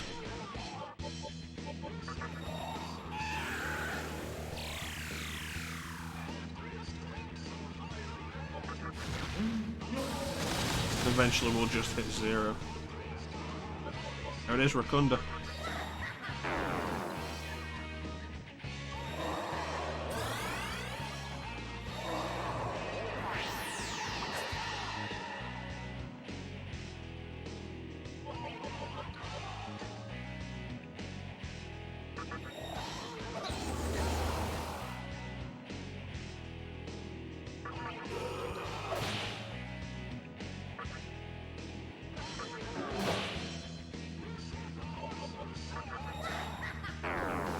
So 4 Terrakajas and 4 Rakundas.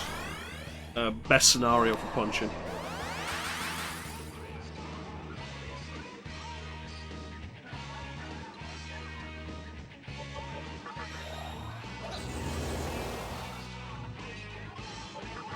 Just keep draining the health, the MP.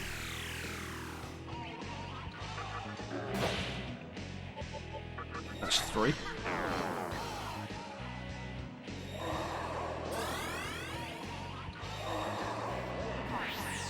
I wonder how big its MP pool is, because Diaharon is not a cheap spell.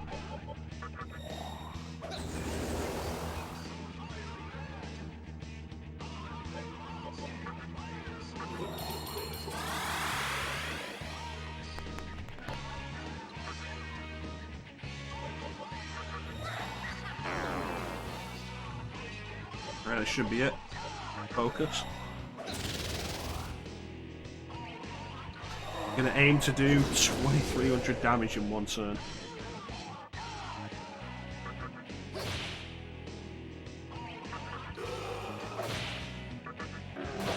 There we go.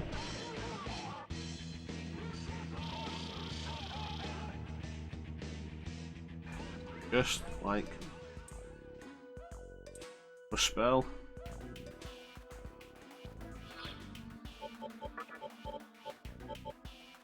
Ailments. Not bad, actually. Vitality boost is bad.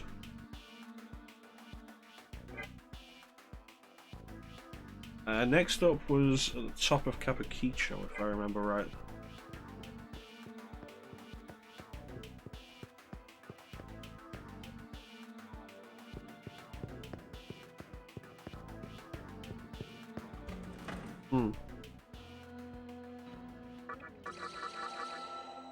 I return. I'm guessing I missed you defeating Mara. Yep. 4 Rakundas did a focus, did 1500 damage with one punch, and 2 more hits from a hit from Daisoju and a hit from Ifrit finished it off. Damn. What happened after you beat him? I just left. We got the Magatama and I just left. Nice. Sorry about that. Dogs were being huge troublemakers, and I had to put a stop to a fight. It's all good. And now we're heading to Yurakucho.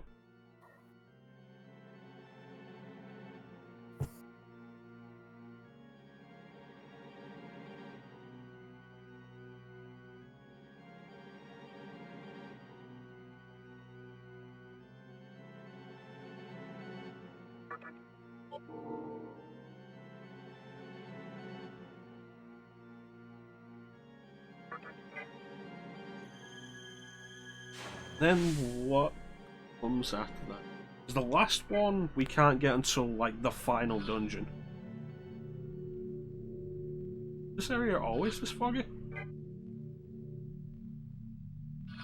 That's gonna have something to do with its enemy, isn't it? And then here we are. Obtain the Kimon Stone from Yurakucho Tunnel, then defeat Bishop Monsen. Northern Temple. So we have to get the Kimon Stone first from the area we're currently supposed to be at.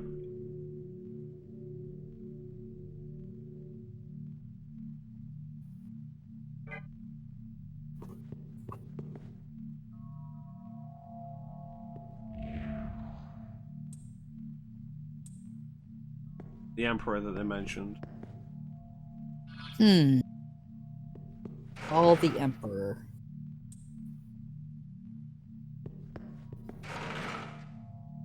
I hope it's not a confusing mess anymore. I don't remember where we were at. Hey, the battlefield's actually changed to reflect the cold nature. Interesting.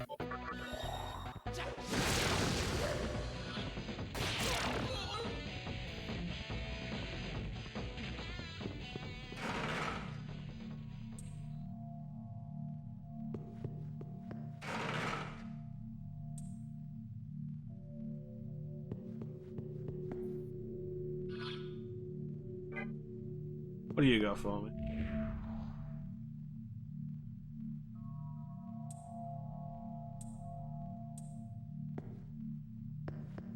Doesn't look like he had anything for you. Well, I guess I'll just have to share what I've got with these guys then.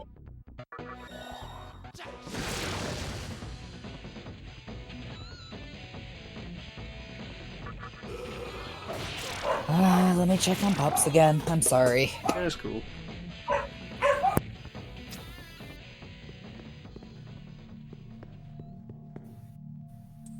Awesome, it's no longer working, that means it's a straight shot.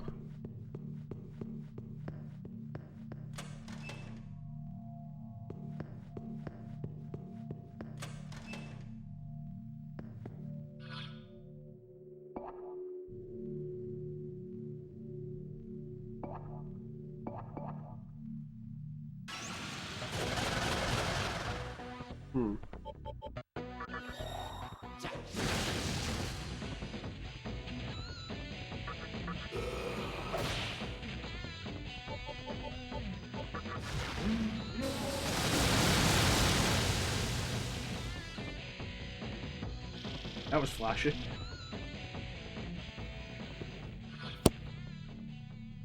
Alrighty. I return. Okay, so the mirrors aren't working anymore, and it looks like all the blockage has been removed, so it's just a straight shot to the top. Oh, interesting. I mean, that makes it a lot easier because those mirrors were a pain in the ass.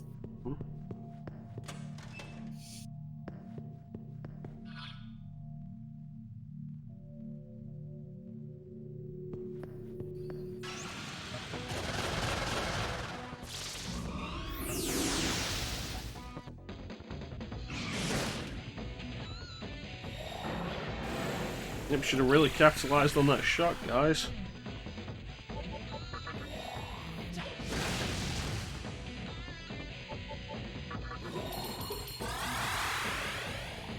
And there is a save point on the top floor that we can use.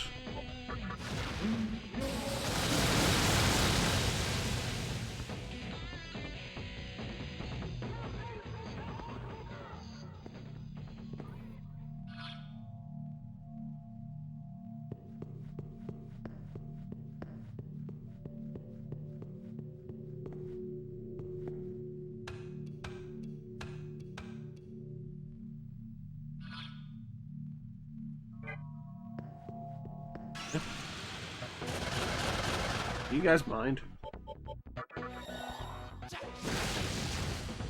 trying to do something here.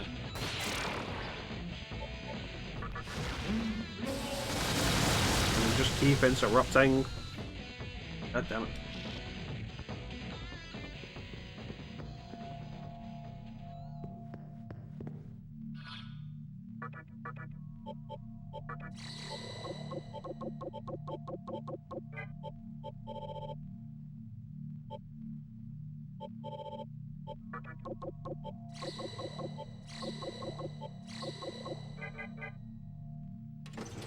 Right, let's save it then.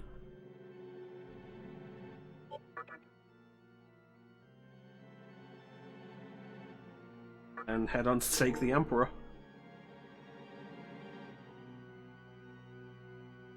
So when you hear Question is, who's the Emperor? that's the thing, like, you hear Emperor and oh no, the entire place is frozen. What do you think of? King Frost.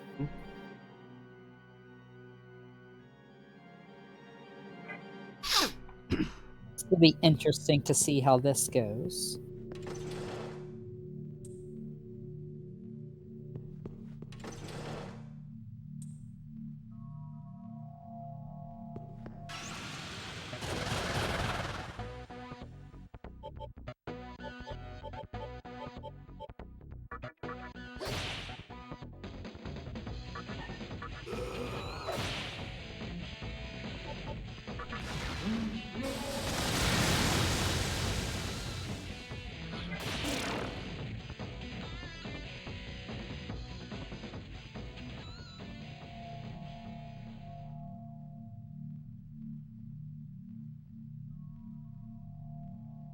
Gentlemen.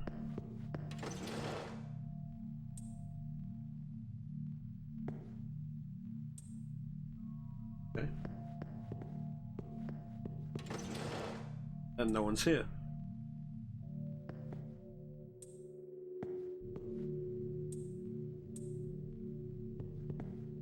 Here we go.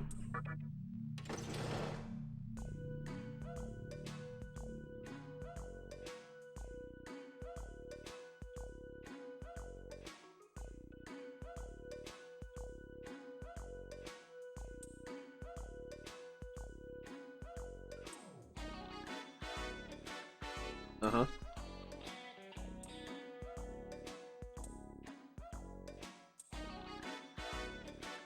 I'm so scared. You're right, huh? Yeah.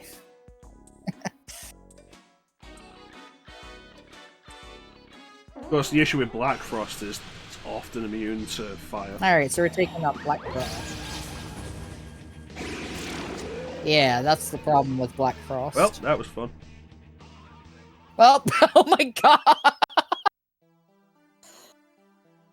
Just immediately start the fight and it's just like dead. Fucking mood.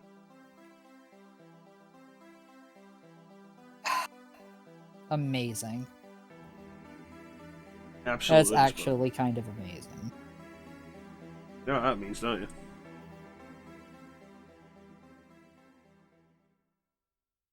We don't Gotta toy with redo the that. boss. No, we don't toy with the boss that'll use Mudoon or Mamudoon. Mm-hmm.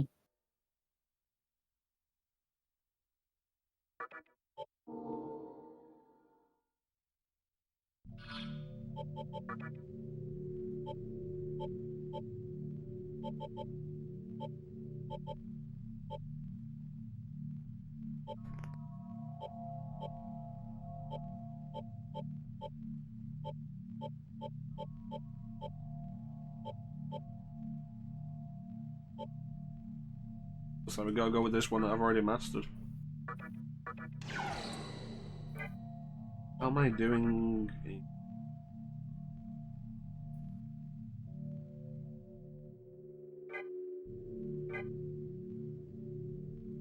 I don't like that.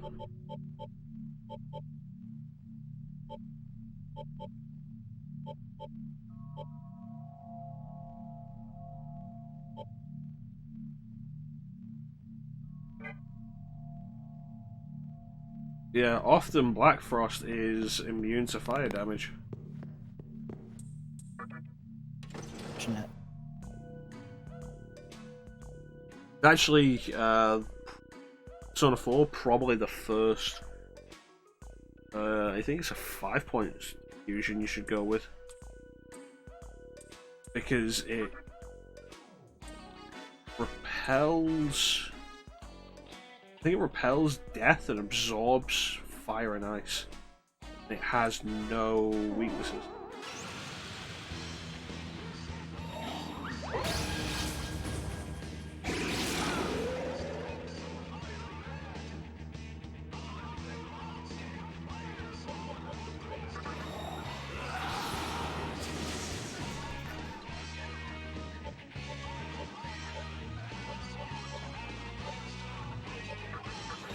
Let's see what Pazuzu can do. It's like, don't depress us now, Pazuzu. There it is, repels fire.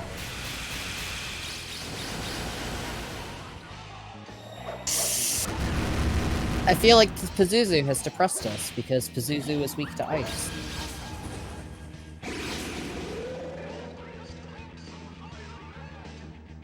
Huh.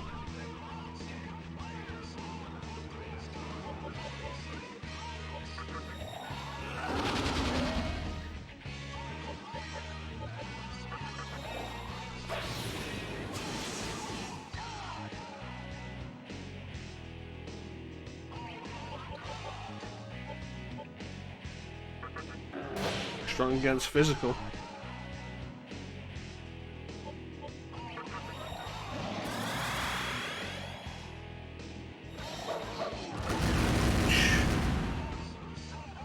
Strong against physical means there's likely a weakness, we just have to find.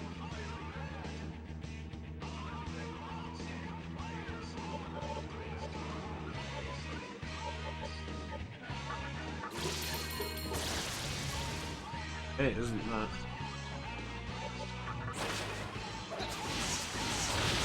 Force. No, it's not fire.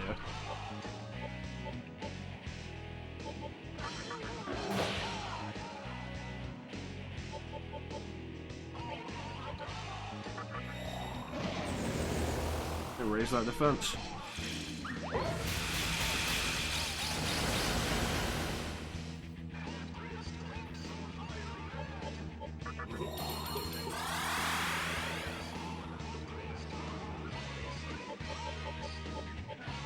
As well try ice. Nope. Safe to be sure.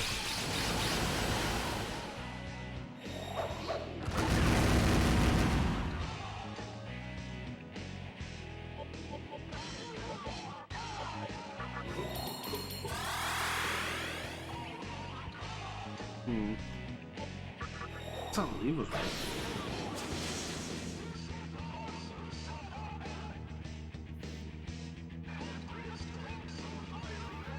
I think that leaves us with anything.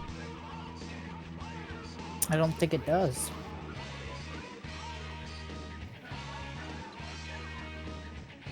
Which is definitely an issue. Since we do so little physical damage.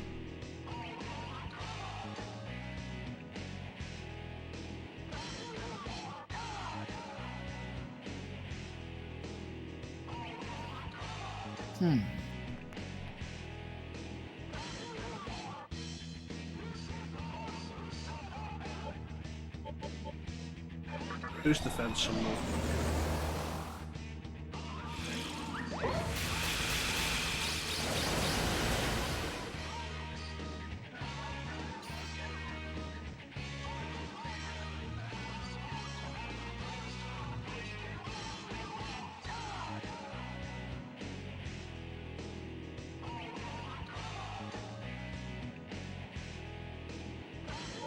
Meditation is always a good idea.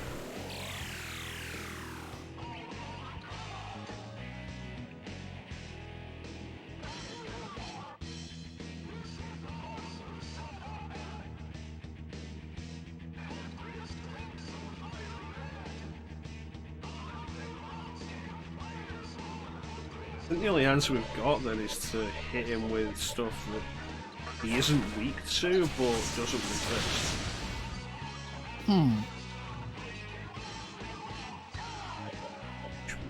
Which means this is definitely not going to be a fun fight. Yeah, it's gonna be tedious.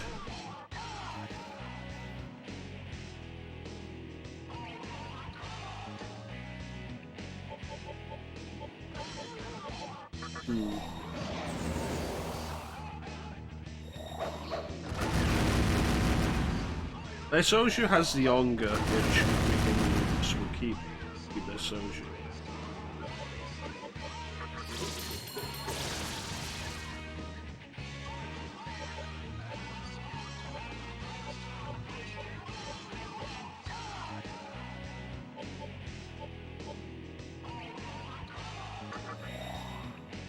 Okay, so I think Rajanaga was weak to fire. That sounds right.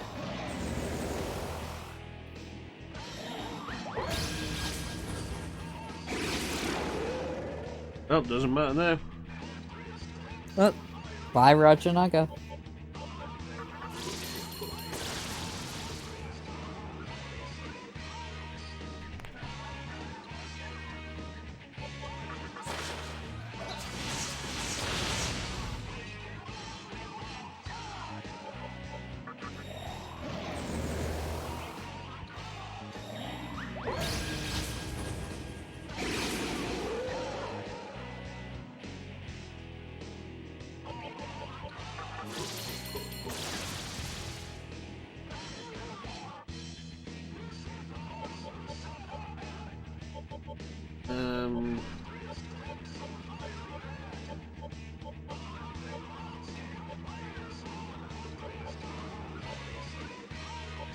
See what Sparta's got, I guess.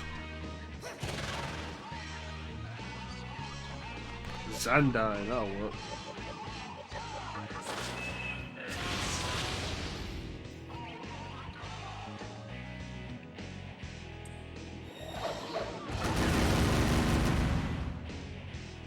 I think he just missed everybody.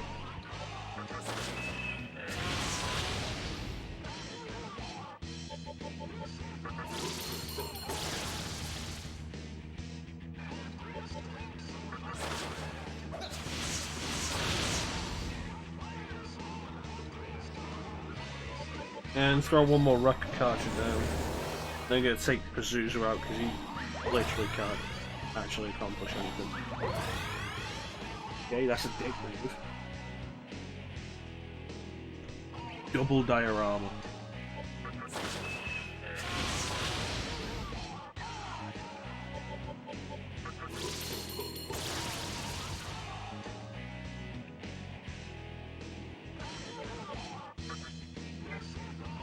I feel like that's basically just like what Black Frost and King Frost are, kind of, though. They're just like dick move kind of bosses.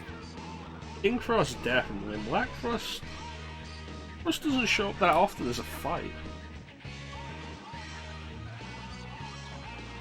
I feel like.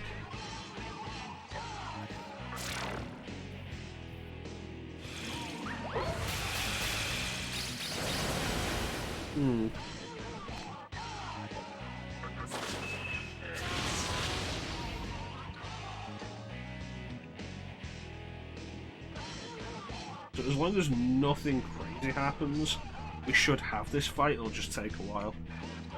Daisoju can just pull us through it. Like Solo could pull us through it.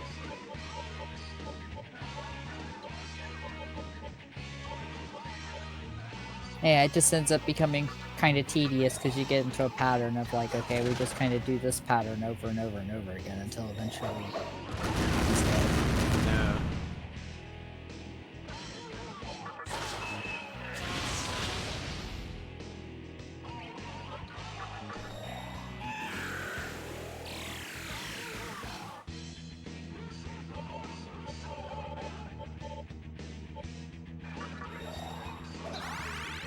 $67.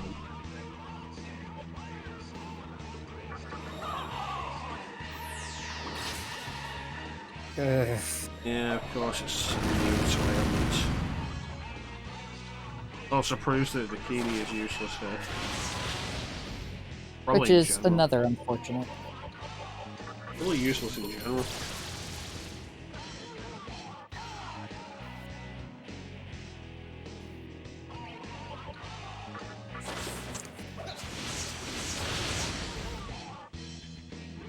Keep hitting until it goes down.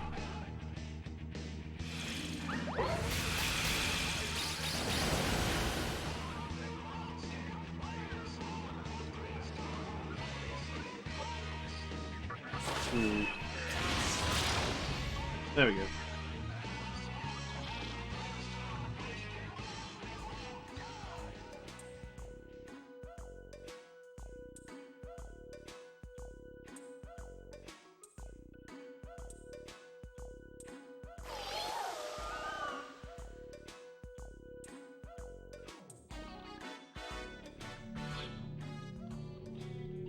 He obtains Shaun.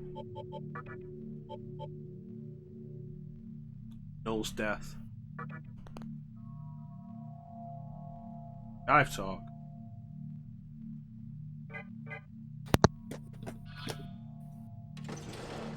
Now I'm just thinking of airplane and the jive speed.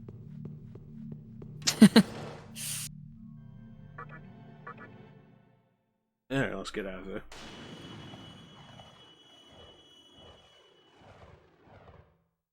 So we got 5,000 experience for that fight. So that's good. It means we got a bunch of experience, but not enough to level up and waste the level up on a Magatama that we've already mastered. Which is pretty handy. Change that Magatama while I'm thinking. We were on Sophia.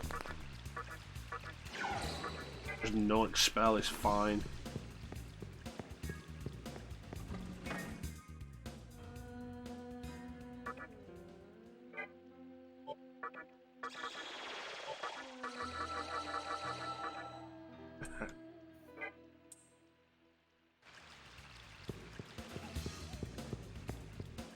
I need to go check on something. I'll be right back. Alright. Sorry. That's cool.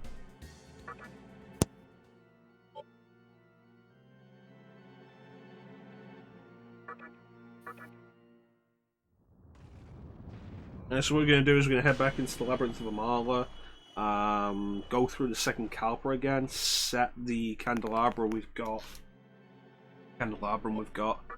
and open up the third Kalpa, which we will take care of next time. And, you know, that should be something for you to look forward to, guys, because...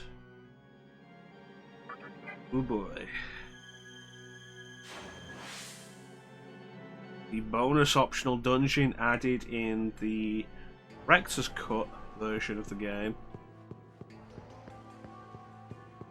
The completing it leads to another end.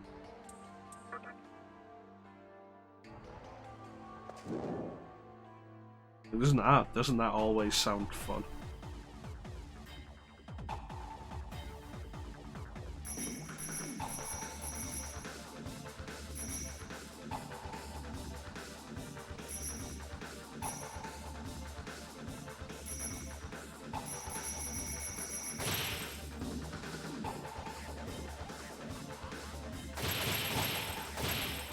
I hate this. This minigame is just really not that well designed. Thankfully, there's no stakes to it.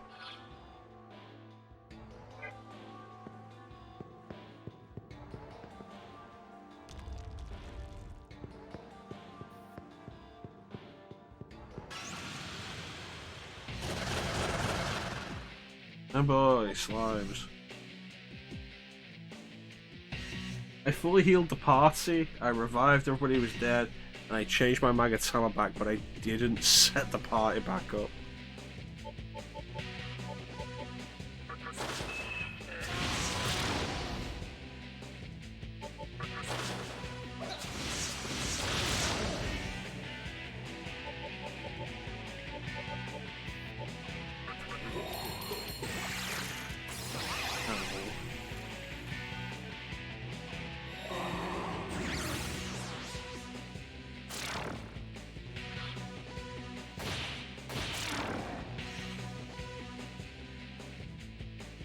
Alright, saw the part, yeah.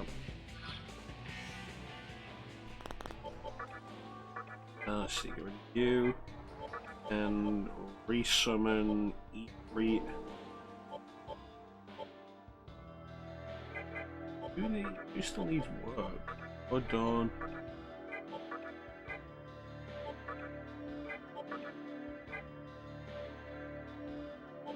I'm really gonna need a bunch of these.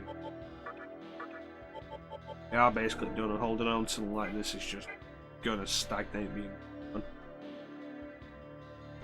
And the way you get more powerful demons isn't to level your demons, it's to fuse your demons.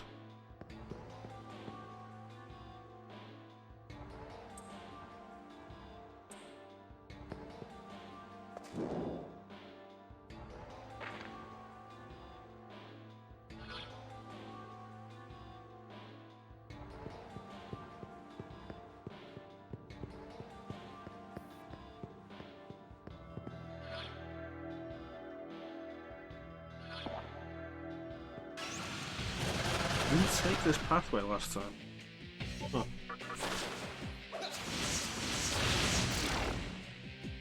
Alright, so...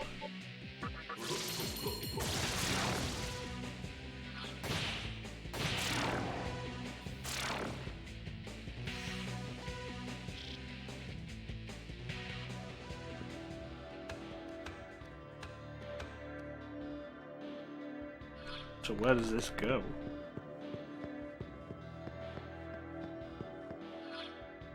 Oh, it's a one-way door back here for you to leave. Alright.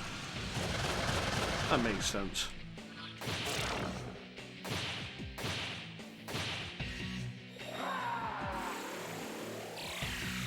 Rude.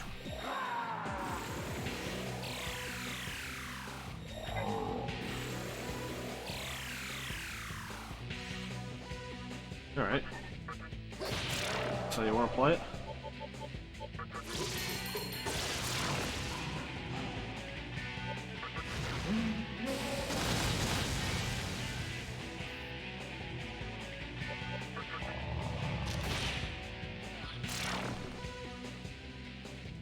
Okay.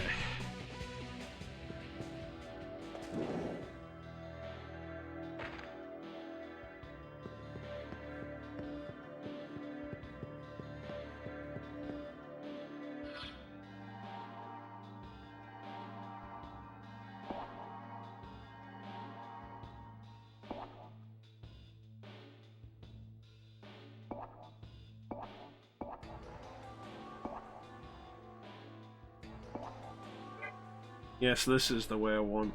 Past this one.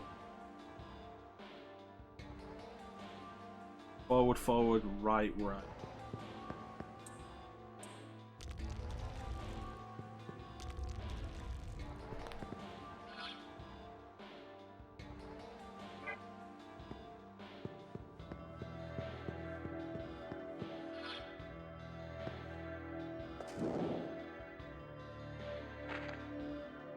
Right, here we go. Went the wrong way.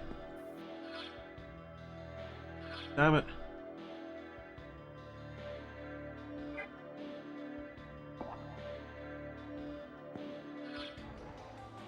Okay. Try it again without me just not doing what I'm supposed to do. Ugh. And me. Coming through.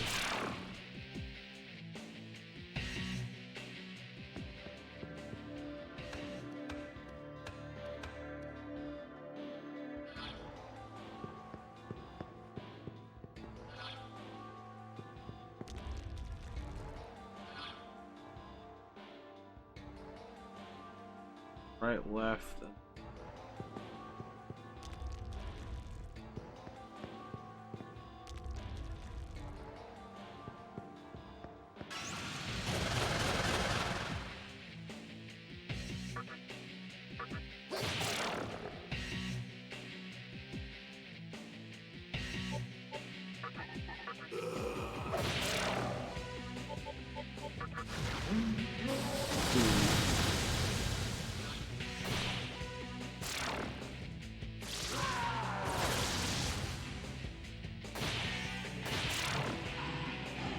Pretty sure Shikioji isn't weak to electricity. That wouldn't have been too bad. Wait.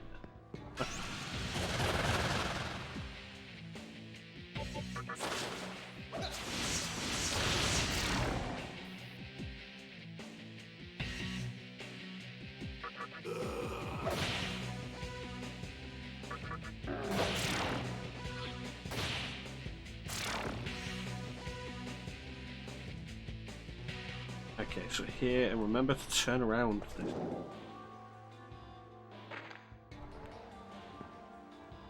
There we go. That is definitely what we're after. Well, we are getting pretty late game, Titanium. We're over 50 hours in now. The real trick is that we're going after the hardest ending that was added to the director's cut version, which is what this is, the Maniacs version, which is the version that was released outside Japan. It's the one that added Dante from Devil May Cry. And to get that ending, we have to get to the bottom of this entire area. And there are 5 Kalpas.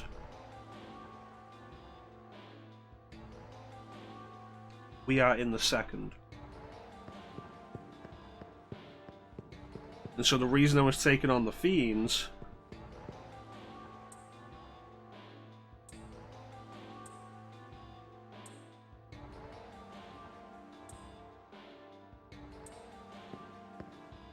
So the reason we've been dealing with the Fiends is the Fiends were also added for the director's cut version, the Maniacs version. Each one of them holds a candelabrum. And the candelabrum are used to open the doors to go deeper into this area.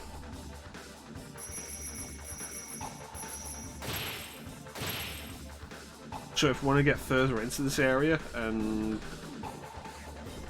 complete it with the specific ending we're after, we have to take out all the Fiends.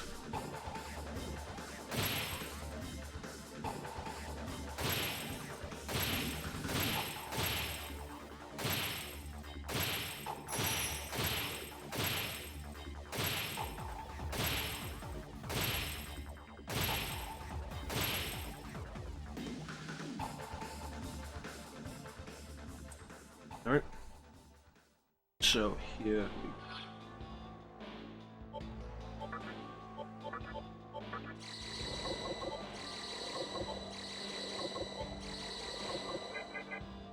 Right, so here's the third Kalpa.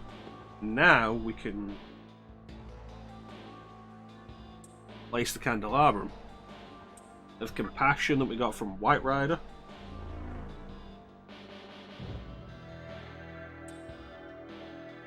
Wisdom that we got from, I believe, Red Rider. Insight, which I think we got from Black. That might be the other way around. I think we got Wisdom from Black.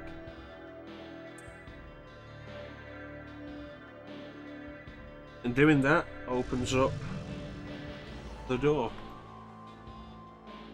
And now we can go into the third Kalpa. The third section of this big dungeon.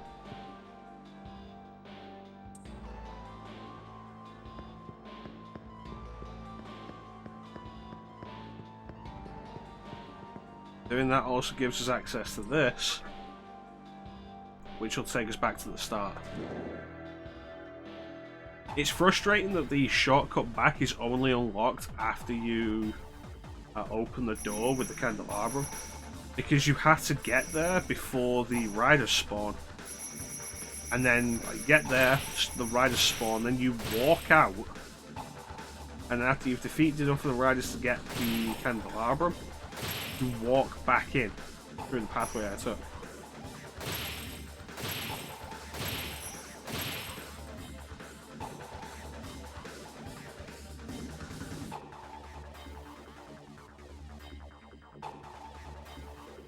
Come on.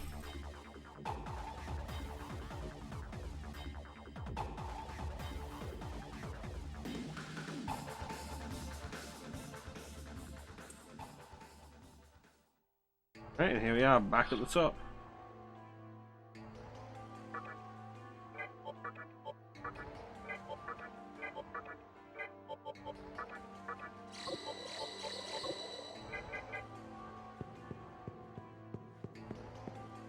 Three of those doors open. Okay.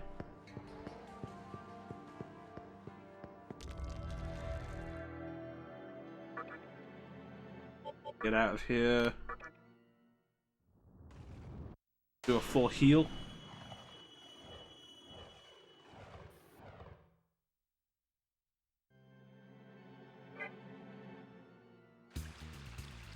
Yeah, it's honestly frustrating the way that getting into the third Calper is handled like that.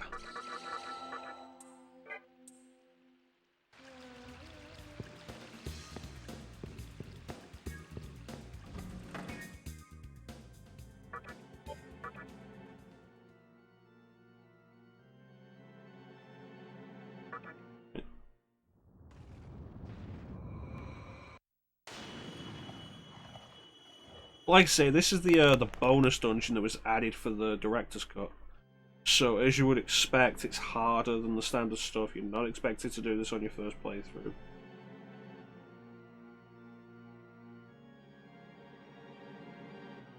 And you gotta be ready for some stuff.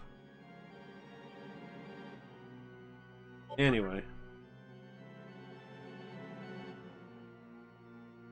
Save it here. We are currently 53.5 hours in.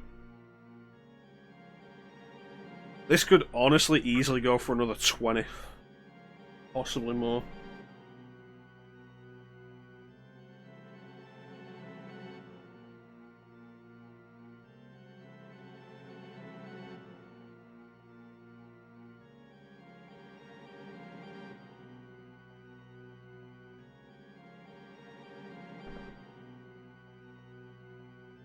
Yeah, to be fair, like, we've been fairly lucky. A lot of this game has gone pretty smoothly for us.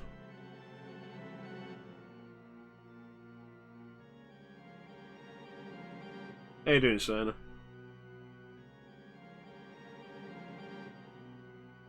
Oh, there's a lot of content, and there's multiple endings too. It's like we can do this ending, and then there's 5 others we can get. Hey, ChanceEm. I return. So we opened up the third Kalpa and the shortcut for it. Nice. Nice.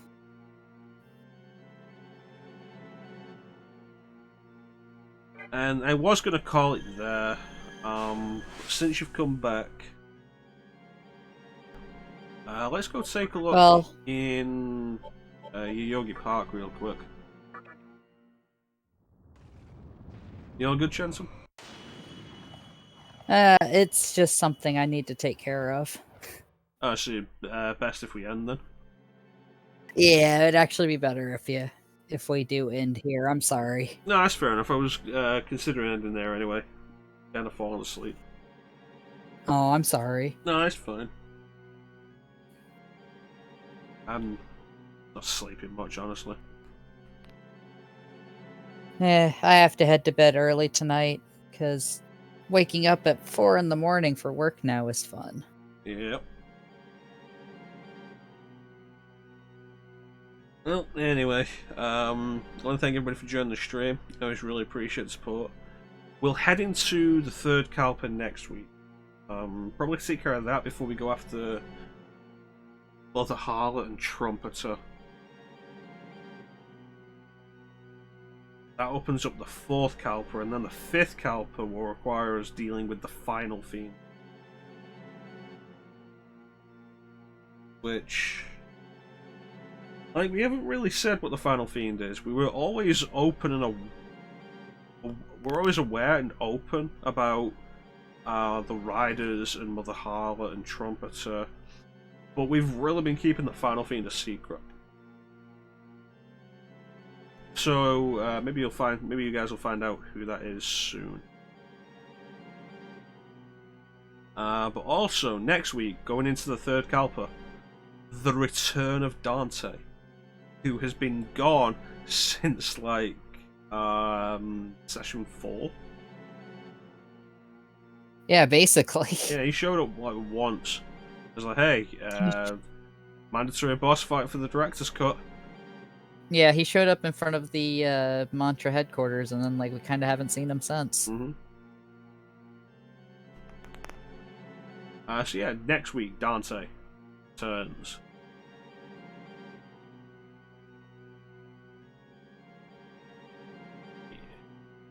But yeah, I want to thank everyone for joining the stream. I always really appreciate the support. Big special thanks to everyone in the chat. Chat is always the best part of the stream. Titanium, of course, Sina, and Queen Umbrella. Thank you so much for joining us, guys. Chat is always the best part of the stream. Well, we've already fought Dante once.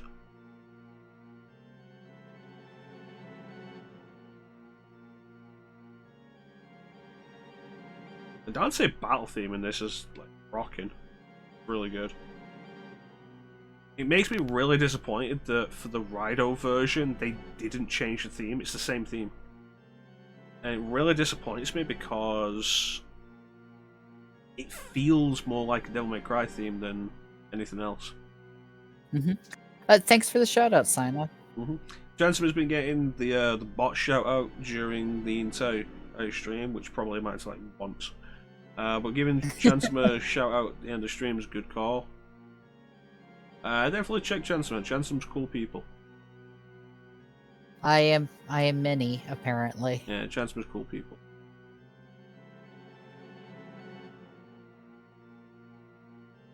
But yeah, once again, thank you all for watching. Big special thank you to everyone in the chat. Chat is always the best part of the stream. And of course, super big special thank you to ChanceEm for joining me for today's session. Thank you so much for having me. I very much appreciate it.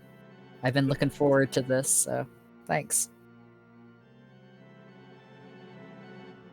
We'll be back next week, 12 p.m.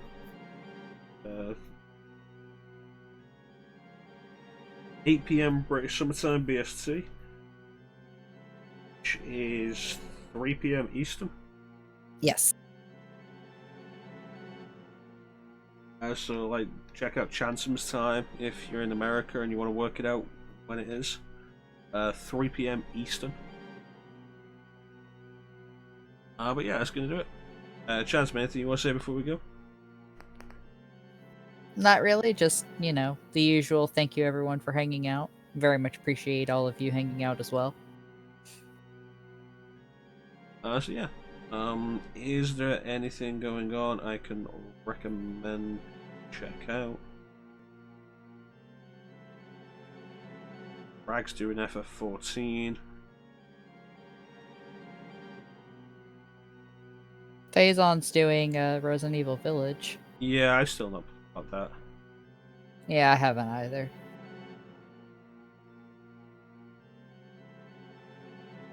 I really enjoyed my time with FF14 back when I was playing it.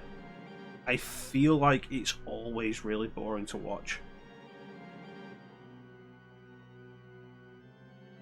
Like, the game is just boring to watch. It's great to play, boring to watch.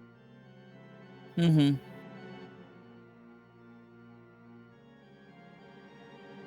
Unless you're aware of, like, what's actually going on. No, I'm aware of what's going on in Final Fantasy XIV. I feel like it's boring to watch. I think it's just the MMO thing. Like, MMOs aren't visually stimulating, really. FF14 might kind of make up for it a little bit with a pretty solid emphasis on story, character. There's a good amount of effort gone into that writing. Yeah, just playing Red Dead 2. Chica's on DayZ.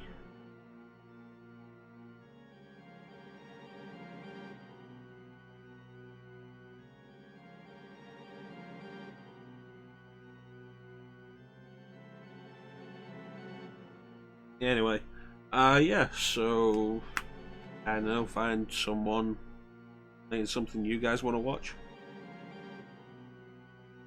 If you like what you see here, you're interested in trying it for yourself, my best recommendation would be Shin Megami Tensei 4 for the 3DS. Although if you do pick that up, be aware that game has a wall, like, really early on. Did you do 4, ChanceEm? I did some of 4. I didn't do all of it. Yeah. It's like the opening to 4 is like one of the hardest openings in the series.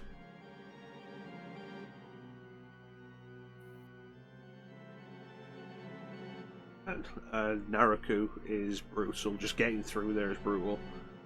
Surviving early game. You're probably going to die in your first hour. Oh, you'll definitely die in your first hour. Yeah, it's really brutal. And then Minotaur is ridiculous boss fight.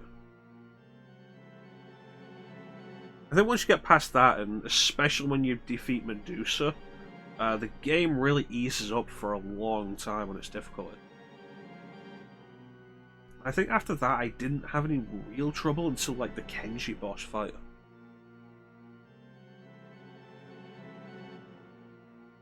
So if you can get past like the first 10 hours, the game really eases off with it. But it's not like it's even bad for those first 10 hours, it's just kind of really hard.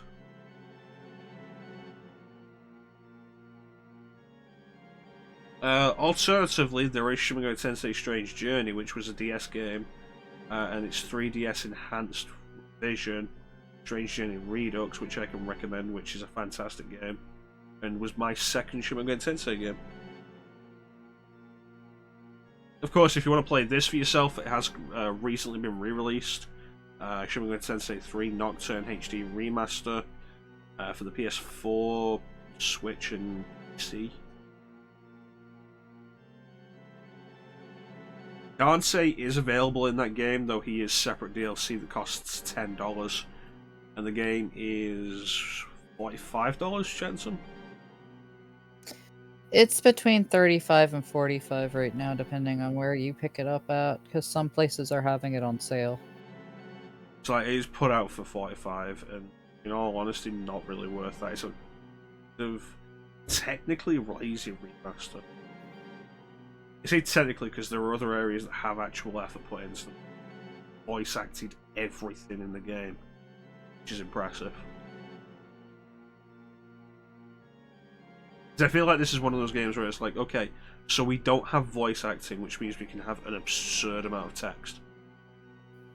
It's like if you went back to one of the old BioWare or Black Isle PC CRPGs, like Icewind Dale or Planescape Torment, and then decided to voice everything.